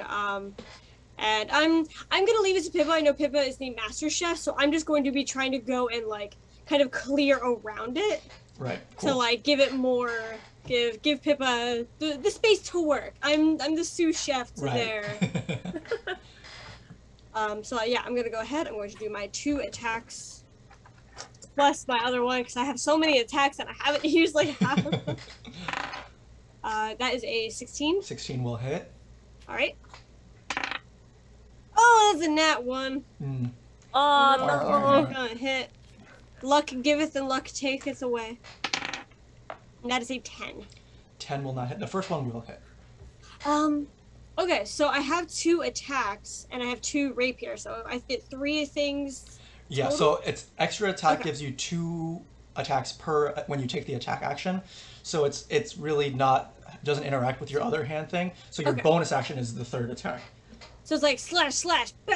Yeah, yeah, exactly. Cool. That's how I think of it too. That's the official terminology is Yeah. slash, bah. Yeah, Wizards of the Coast, you better get at us. Take notes. 9.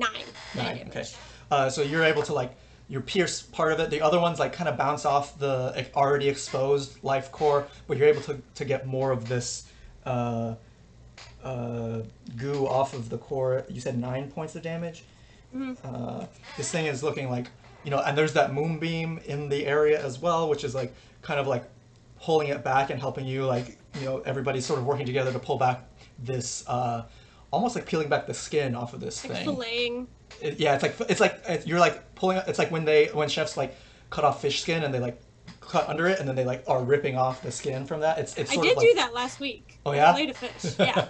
Oh. It is, I caught fish and then I filleted them and then I ate them and they were Ooh. delicious. That's awesome. It's dope. It's very much like that, except there's also a moonbeam involved. Except there's also moonbeam magic, and I'm flying, And you're flying as a cat. which is weirdly enough exactly how it happened last week. So that's Clover.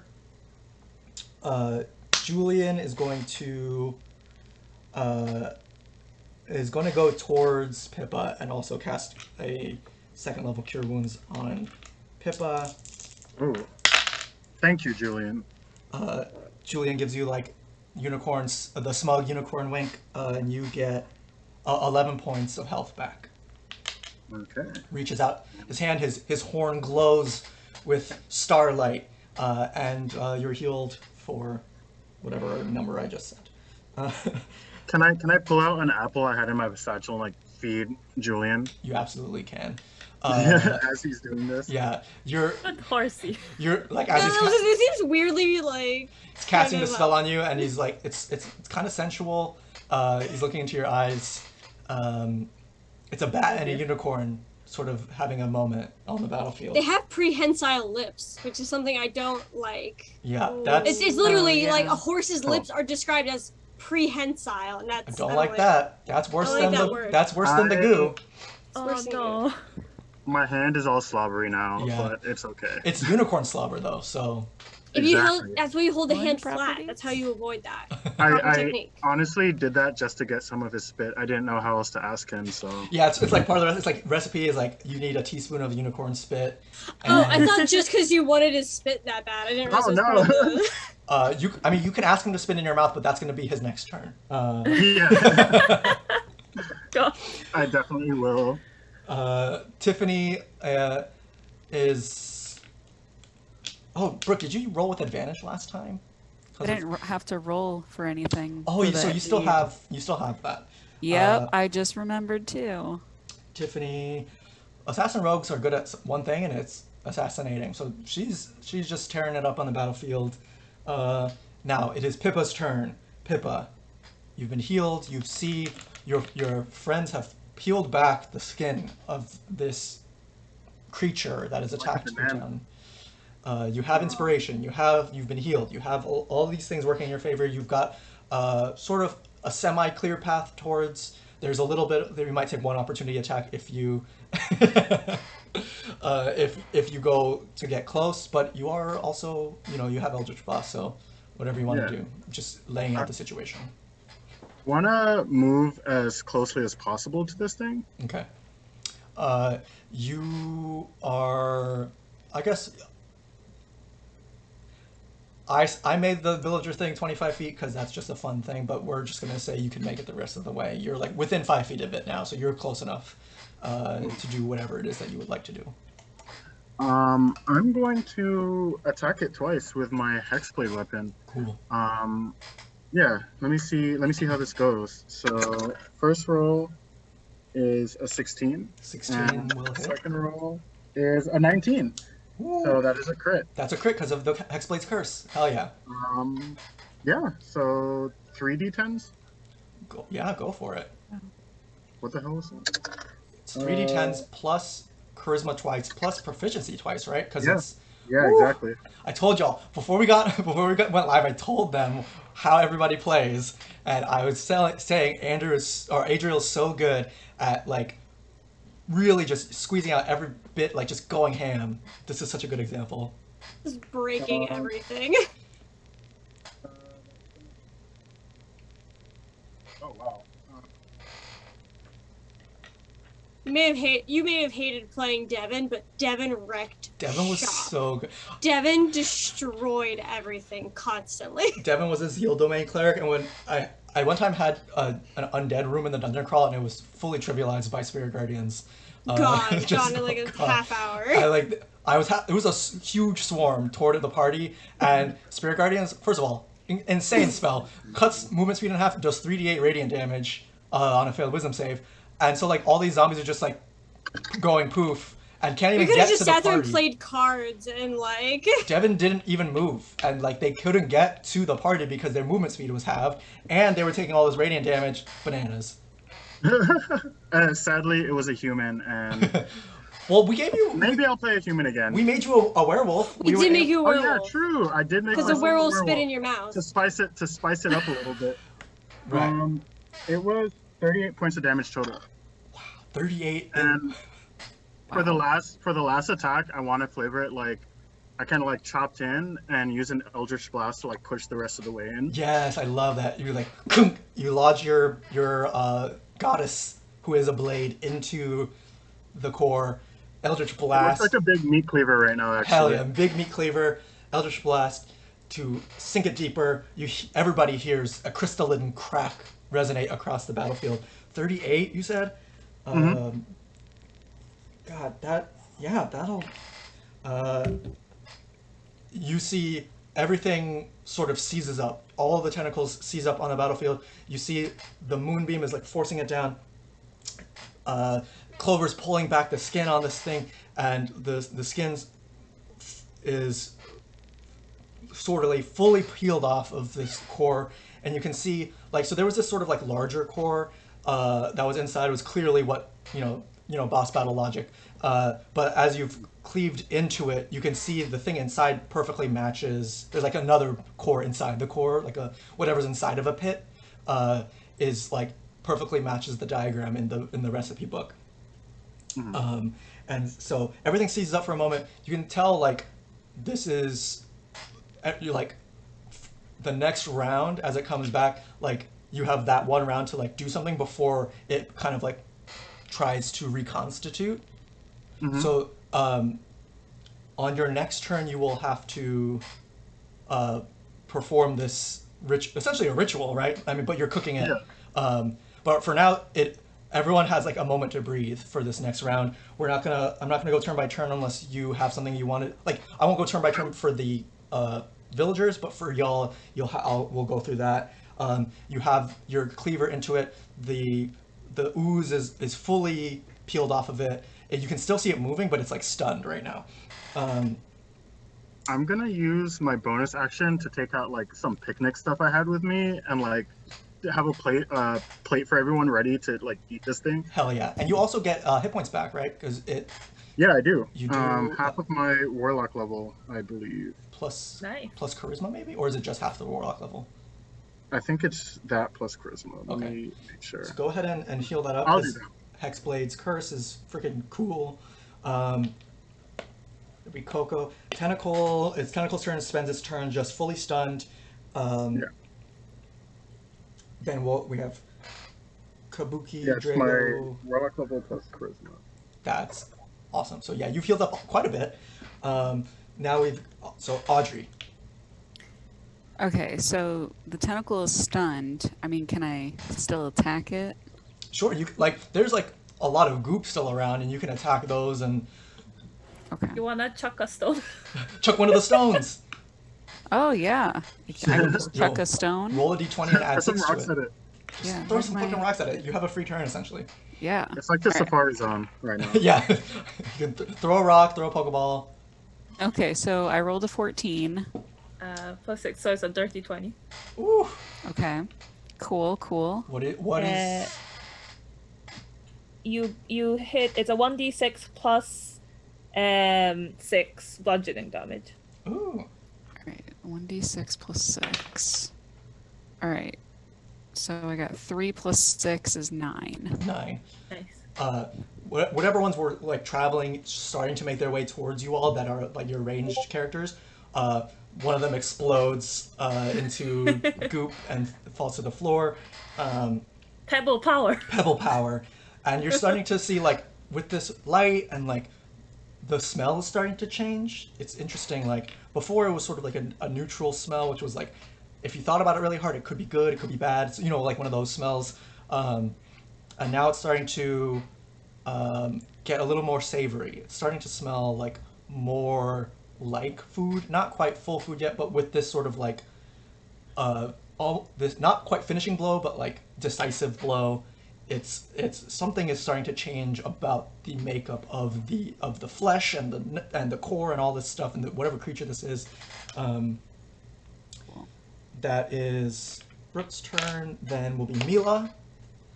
Well, I think Pippa might have to actually reach into the moonbeam to like take this thing out. So I don't want to like fry them essentially. So I'm gonna move the moonbeam and just like attack some of the tendrils. Right. so that- You do some cleanup. There's like Yeah. they're stunned, so they're gonna fail their saves anyway. So if you want to roll the Cool. damage, go ahead and roll the damage, and we can see like it'll be. You're like it's almost like a vacuum, kind of like the moonbeam is sort of like just destroying them. Cool. I got 22 actually. Yeah. Oh, Nice. This whole area around the core is now cleared up. So even if, God forbid, Pippa fails the roll, it'll be a whole turn before they can get to them because of the moonbeam. Clover. It is Clover's turn. Yeah, my game plan had been to just sort of defend Pippa while Pippa was undertaking this, but there's nobody around? Nobody's around Can I because of do, the like- moonbeam. You could do a help action on Pippa. I was about to say, I was like, is there a way I could I see them take out their basket and I'm just on it and let them focus on their stuff and I'm putting things out and I'm folding napkins really nicely. Yeah. I understand Pippa's standards. Right. If Pippa is worried that the presentation will be poor, it's gonna throw them off. So Right. it's very important that I lay everything out very nicely. Using my feng shui, happy homes, Right. high score, Exactly. I'm clearly good Yeah. at arranging things. It's What gorgeous. shape are the napkins though? Oh yeah. What shape for the napkins? Little bats. Oh, little bats. Ah! Little bats. So I know that that's Ooh. something I'm almost certain that's something you can make out of napkins. Probably. That makes sense. I can see it. Why not? I see it. Little We're bats. gonna look this up. Wait. Yeah, your island is about to be devoured by napkins. an interdimensional eldritch being, but I draw the line at bat napkins. Oh my god, that's so cute. Oh, is it real? Oh yeah, I had to make sure that Yeah, it was yeah, a yeah. thing. That's adorable. We There's only several run the different most ways. realistic games here. on my channel. So yeah, you've We given don't fuck around Don't. about napkin folding. napkins is serious. D&D is not. Standards. Standards. So Pippa, you have the help action, so you have advantage on your roll to do the preparation of this. Really quick, actually. Sorry, I'm so sorry. Can I go back? Yes. Can I fold everyone's napkins as their animal? Like that's that's their place setting. Yes. So there's a bat. There's Please. a Oh my deer for God, Mila. yes. There's a dog for Audrey. You have a cat for yourself and another cat for Kabuki. And for the next one. Why do I feel like that's a sleight of hand type thing? It is a sleight of hand check. This is the help action that we're flavoring as. More rogues. Yeah, more rogues. Yeah, you should have been a rogue this whole time. Should've been a rogue. Dang it. Surprise! I was actually a rogue the whole time. The next, okay, so it's Julie and Tiffany, and now the next player character is Pippa. Pippa, this is the preparation roll. This is your wisdom plus proficiency for cooking. You have your help action. Did you use that bardic before, the last bardic? I did. Okay, so you have advantage, and it's wisdom plus proficiency. What is your wisdom and proficiency together? My wisdom and proficiency are 4. 4. So it'll be +4. You have advantage. You need to hit a 19 or higher to get it this round. All right, let's see. I got a 5, and the last one is +4. Yes. I'm off by 2, which is a 17. Oh, Okay. you're working on this. You have Clover setting the tables. Everybody's sort of like getting ready. It's not that you're doing a bad job. It's that it's just taking you longer than you thought. Like a 17 is not bad at all. But who has ever prepared a dish out of a interdimensional eldritch god thing? Ancient. Me last week. Special. It's literally the end of Trapped. It's the last minute. Actually, the last 30 seconds, and I'm looking at the truffle oil, which would probably get us all killed, and the other good ingredient that I could add to this to make it better. So You're let's just like see if I having a can- crisis. You're trying to figure out which one to add. Yeah. There's just a moment of hesitation, not a huge one, but we're gonna come back around. So, Coco, it is the tentacle's turn. It is unstunned, but because of Sage's moonbeam, it's gonna have to take its whole turn to get closer. So it takes its turn. Everything is starting to close in on whoever's at the core. So that would be Pippa and Clover. They're all right next to you, but they're using their whole turn to get close. So you see them closing in. On the next turn, you're gonna have to make that roll. And if you don't, it's you're not gonna die instantly, but it's gonna get bad. Get nasty. No pressure. No pressure. Drago, we're gonna have Drago and Kabuki both sort of. You see, Kabuki's still concentrating on the fly spell. Drago's doing all this stuff. Kabuki's gonna drop just a GD fireball on the field, because Wait. Kabuki's a sorcerer. I used to know it. Go Damn it. Kaku no Jutsu. I don't know I don't know the hand symbols. I know the name. Crap! I need to rememorize it to impress the camp kids, or I will get absolutely no street cred. It's something like this at the end, and just Yeah. blows fire. Is that how you get Huge street fireball. Yes. I'm being dead serious. You know how many of these kids Don't they I got blow it thinking- through their hand though? It's like this. Yeah, it's Yeah. yeah. I was gonna say it's. I think that's. Oh yeah, Tiger's there's story, this too. It Yeah. depends on who. There's different ones. Yeah. It depends. But yeah, no, I absolutely 100% got street cred with the last time I did summer camp because I knew Great Fireball, Great Balls of Fire, and I think I also knew the Shadow Clone, but I don't. That one was. That's just like this or whatever. Just tell them this year's summer camp is ship it in and we don't use hand signals anymore. Actually, no. Yeah. So, Kabuki blows a bunch of them away. Even if they made the save, 8d6 fire damage is gonna roast a good half of the ones that are closing in. But there's still the other half that are very much close, and they're gonna make it much harder to make this roll if you don't make it this turn. Audrey, it is your turn. Okie dokie. Okay. So Wait, was this top of the order? Yeah, it was Drago and Kabuki. Draco. Oh, okay, yeah, sorry. Yeah. Okay. What do I want to do? I don't know if I can, like, if this is the proper time to be using a healing spell right now. Like, I mean- is everyone like okay? I'm okay for the most part, but it can never hurt. In Yeah. case I fail again and this thing like beats us. Yeah, because I could do like aid again, or can I do aid again at like a second level? How does that work? I don't I don't think so, right? So. I don't know exactly, but I don't think. Okay. Well, Yeah, it's been a while since I've played D&D properly. I mean, it these looks darn like spells. I mean, well, because you've already increased their maximum hit points by 10, healing them would actually bring them up even further than their regular max if you want to just do a regular heal. You could get Mass Healing Word. That's a 3rd level spell if you have a 3rd level spell slot left. I don't know if you took Mass Healing Word, but this would be the time to use that. Yeah, I didn't take that one because I took Prayer of Healing, but I think that one. I'll say you can swap that out because you didn't know it was going to take 10 minutes. Okay, so what was the one that you said? Mass Healing Word. It's a bonus action. It's a 3rd Mass level healing. spell. And I think bards get it, so you can just have that spell. You can have healing, Okay. whatever. And then I think you choose 6 creatures, and you heal them for a d4 each, plus your charisma modifier. Maybe. Okay, let me look it up really quick.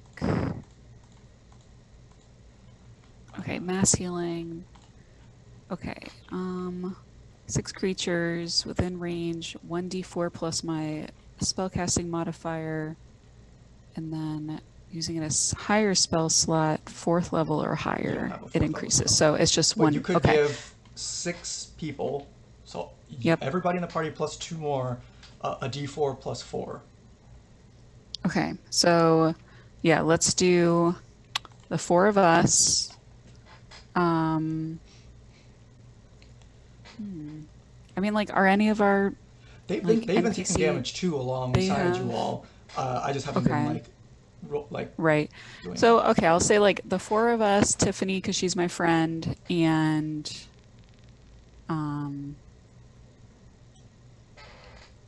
what's the name of the cat helping out Clover? Kabuki. Cookie. All right, Kabuki, yeah. Let's do those Did you 6. So, forget? So roll a d4 and add 4. okay, so I got a 3 plus 4 is 7. Everybody gets 7 hit points back. That spell is very good. Heal Nice. so many people. And that was your bonus action, actually. So you can use an action to like give the help action to someone or make an attack, or I think you probably can't get to Pippa and Clover at the range you're at because you never moved closer, but you could give someone else the help action. You could do the dodge action to have disadvantage, like someone would have disadvantage on attack rolls against you. You could hide. Yeah, so You could what move. is the help? Sorry. Yeah, I don't actually know like where I am. Like I know I'm close to You're sort this of monster like because you're close to sort of like the tendrils that were coming, but you could Right. actually use. You could move, so you still have your movement left, and then you can use your action to dash and get in close, so that if something happens next turn, you could be in the mix. That's a good idea. Yeah. Okay, so let me do that. Basically moving and dashing so I'm closer to the crew Yeah. and can help out. Cool. So you are also next to the core with the rest of the group. Welcome. Mila. Welcome to the core. Mila. I show her to her seat and like pull out the No, chair. it's like a club. Like, where's the VIP room? Yeah, I pull the velvet, the velvet rope. robe. Yeah. We're gonna eat good if we can get this going. Mila, it is your turn.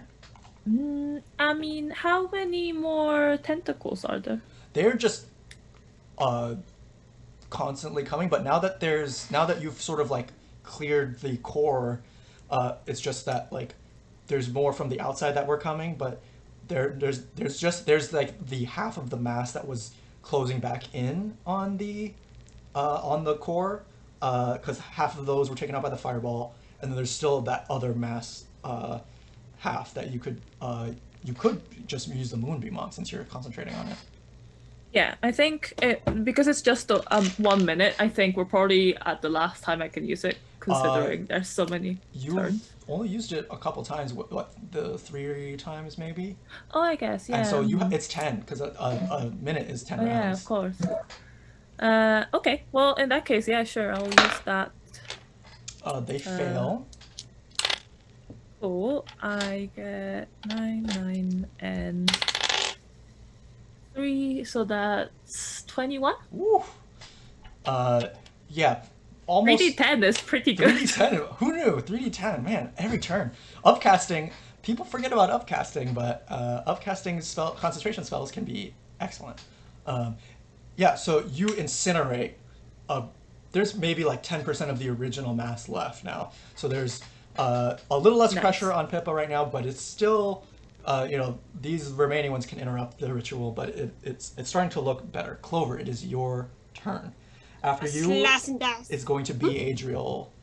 So you can do the help action again, or you can do some. I mean, you could attack even, and then Yeah. action surge and help. Whatever you want to do. Yeah, okay. I think that's what I'll do. Because I'm gonna like try and slice and dice anything that's coming near them. Mhm. In the middle of flower arranging. Right, of course.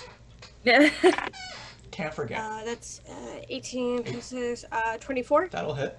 So do I still get all 3 attacks, or would I get the 2 and then keep my?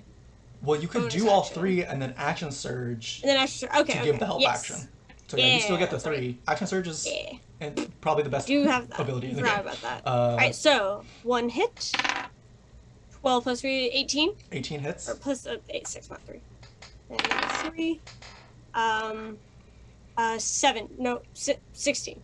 No, 17. Can you do math? 17 hits, so all 3 hit. So you roll Oh, no. 3d8 plus, 3 times your dex? Please. Please. 6th level characters are very good. 1, What? 2,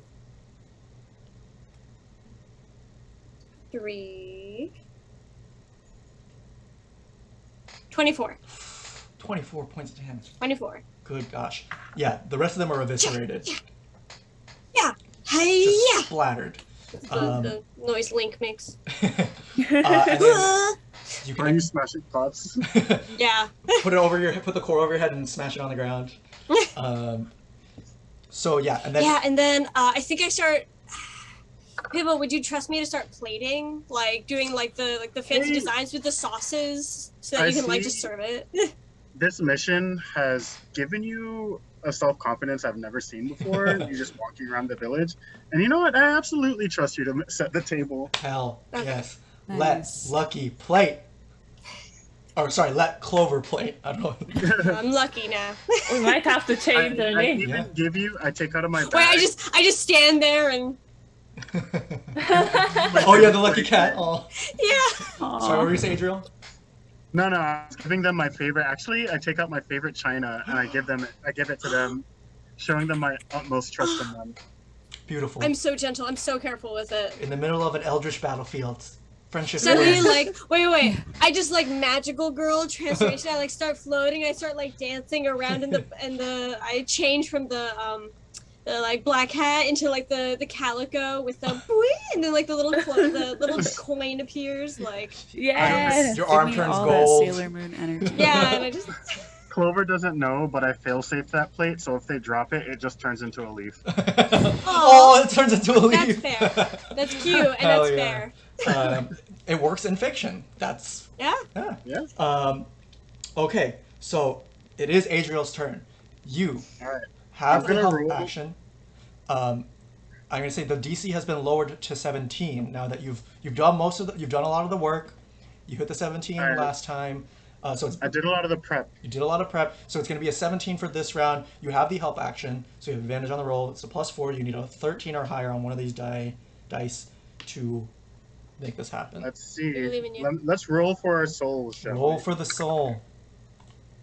And I got a another +4. You said? Yep. I got 21. Woo! 21! Oh, thank God. Nice. This is gonna be a rough. I'm like, please. You are able to remove the rest of the shell, the skin, the outer core, and there's this glowing little sort of toe bean, as we described it, inside that matches the description on the recipe. And as you, it's interesting because like the recipe describes like the meat, which this is like more of a pit, but as you go to handle it, sort of like the same way that the sort of goopy black, iridescent red, green, purple sort of tendrils were coming off it. Now there's sort of like a white iridescent sort of tentacle coming off it. So this like fresh, briny smell fills the air. This like sort of there's you can almost detect a highlight of like lemon sort of. And of course you add your own lemon if you want and whatever else you're doing. But it's almost like as you pull from the pit is like sort of like this endless amount of whatever meat that you need for this recipe. So tell us how you prepare this. So I have this laying in front of me, and the best ingredients I could find are, to accompany this are some lily of the valley I've actually been pickling for a couple of months now. Ooh. And, under full moons, I'd bring it out and let it stay in the moonlight a couple while, and that kind of charged it. So Ooh. this is the best thing I thought to add to this. You said it's briny, so the acidity of this will, kind of cut through that and make it really good, I think. And I actually saved some of the fresh pollen from it and to kind of garnish this. Oh, mwah, chef's kiss. And so I kind of pull that out and I take my blade and I kind of like chip and nod this pickled lily of the valley, and I just kind of place it around there. And I wave my sword over it, imbuing it with eldritch energy, and it is ready to serve. Beautiful. Do you give your goddess the first bite? I absolutely do. So And yeah, describe this too. out of nowhere, I think my blade actually starts floating and spinning over this dish and manifests into Lady Gourmand herself. And I'd say she's a tall, bronze-skinned woman with braided hair to the side, white braided hair, and she's gorgeous, like most gorgeous person I've ever seen. Yeah, and she says, "Thank you. I've been with you. I've seen your craft, and this is the perfect dish." And she tells me I won the chops challenge, and that's it. And she takes a bite. She picks it up and bites it with it. She picks it up with her hands and just bites right into it.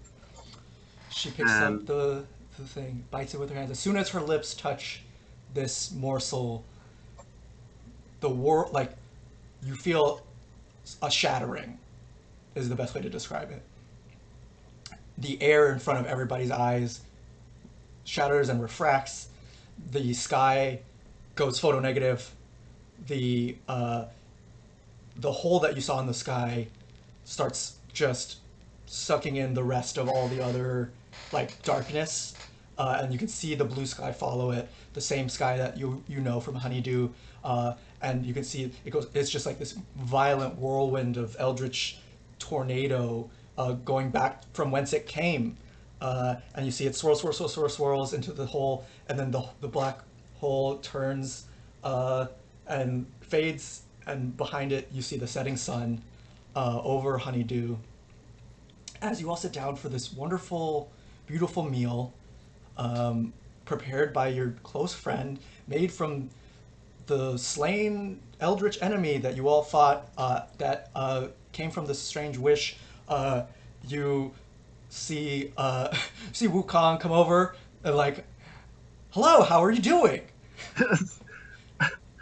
I point my blade at him and I'm just like, "You did good, monkey. You did good." And I put it away and I'm like, "Thank you for that." You're welcome. Now, can I have a bite? I kind of check him out and I pass him a plate. Oh, pass him a plate. He starts eating it. As the sun goes down and you all are enjoying this just perfect interdimensional meal, Uh, uh, Mila, you see, you're sitting next to Julian, and you're enjoying this meal. As the sun goes down, you see the stars come out, and you look up and you see a new constellation. You see a spiraling unicorn Yay. horn, and Julian says, "Is that what you wished for?" Yeah. Do you like it? I love it. I love it. Thank you so much. And he gives you a just a kiss on the head, like a little platonic kiss on the head. Yay. And I'm trying to remember names. I'm at the end of the session, and I still can't remember people's names. Audrey, you and Tiffany are sort of like, you're talking, you're chatting, you're like just living it up. This is the luxurious meal that stars like you deserve. And you're going about, and you realize, like, yeah, you could do this on your own. You don't need a million bells to start it. You're gonna get your fucking million bells by being you.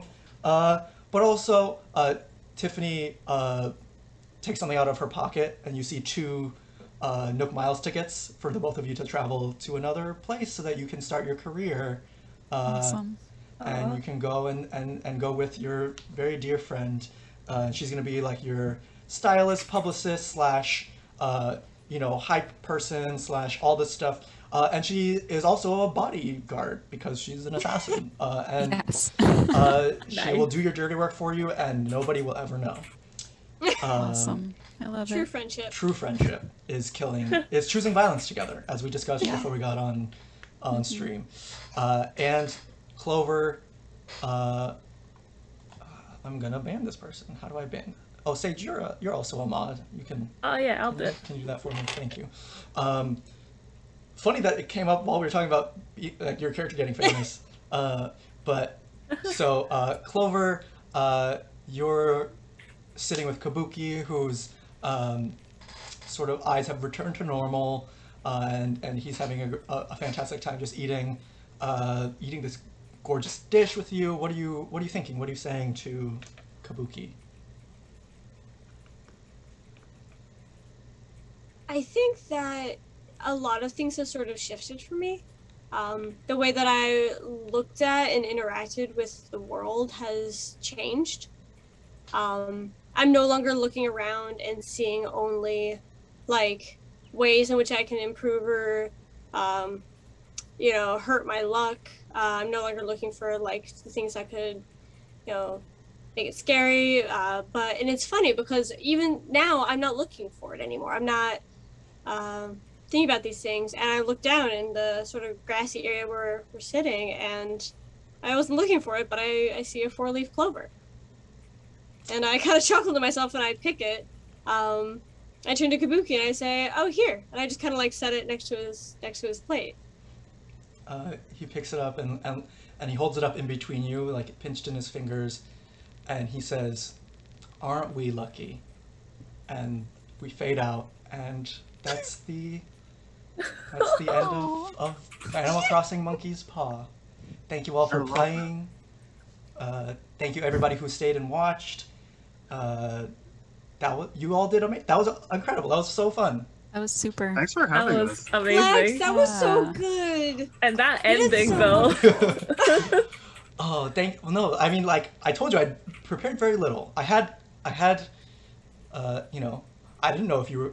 I was like, oh, maybe they'll all give them the star pieces, and we'll figure that out. But yeah, no, y'all really brought so much life to these characters, and yeah, I think that we didn't use or actually Sage got to use the feature for the lazy feature, and you all kind of it's like fun little Animal Crossing sub races. So yeah, thank you all for playing. I think that's about it. Brooke has to go in 15 minutes, so with the perfect timing, y'all did great. And Thank you.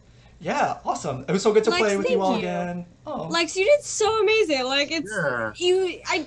it's so great that you're like, oh yeah, I'm curious, did you have that in mind for like what you were doing with Adriel's? Like, did you know like, oh, I'm gonna well, did they had said like I want the perfect ingredient no matter what it takes, but they had DM'd me about like really like almost at any cost, and I was like, okay, they'll have. I was kind of You're thinking like, I was like maybe we'll do like because I was thinking that more people would give Wukong the star pieces, so I was gonna have y'all transport through dimension to another place, and you would do other stuff there, and you would fight this thing on the way. Adriel would get their ingredient for that thing, and there would be more on the other side. But ended up like, you know, I was gonna twist Sage's wish to be like, oh, you get transported to another dimension. That's why the stars are different. And then there's gonna be this other stuff with Audrey's wish and stuff. But because they didn't, I was like, okay, well, this is really the only big thing that I have that I can really latch onto, and like that'll be the whole thing because it's a one shot, so you don't have to do like too much. You can just like fight a big monster and have a fun day. And so yeah, I had that thought in mind. I didn't think it was going to be like this big boss fight. I was like, oh, maybe like on the way to the next thing, you'll be able to chop off a little piece of this meat and make this dish. But it ended up being like in the moment turning into the whole thing, which was really fun. Yeah. Clover's thing is really just that they needed therapy. To, Yeah, exactly. It's just like take your mind off of things. Have a task that you want to do, and get a cool Uchiha boyfriend, and what that couldn't that cure? No, but next week, whoever's still watching, thank you. Next week we're going to be starting the new show that I'm doing. I've been talking about for 6 months. What I started on the whole Twitter account for, with Brooke as one of the players and Brooke's husband and another one of my friends as a third player. Maybe I have been toying with the idea of having guests, so maybe you'll see some people on as guest roles. And I kind of do want to do more one shots on the stream, so probably have more of y'all back at some point. Sounds good. Maybe more adventures on Honeydew, because I actually thought that was really fun, and y'all's characters were really cool, and I think it struck the right tone, even though it was like eldritch horror sort of, but it's still like kind of cutesy, which I think is, I mean, that's a pretty fun thing. We gotta go to one of Audrey's concerts, and there has to be concert shenanigans. Yes. A heist. Concert heist. Ooh. Concert heist. Yes. Hell yeah. So I'm gonna see who's still streaming. We're gonna raid someone, but that is all for us today. I'm gonna say, okay. Let's see. We're gonna raid Transplant RPG like I almost always do, because they stream at the same time as us. They are a all trans, POC led D&D actual play stream. And they're all incredible. Connie, the GM, is like amazing. They're like so cool and very skilled. So we're going to rate them. And I will, let's see. I'm never really sure if this works because it has a weird thing. But we're going to go raid Transplant RPG, and thank you all for joining us. We will raid them now. Woo!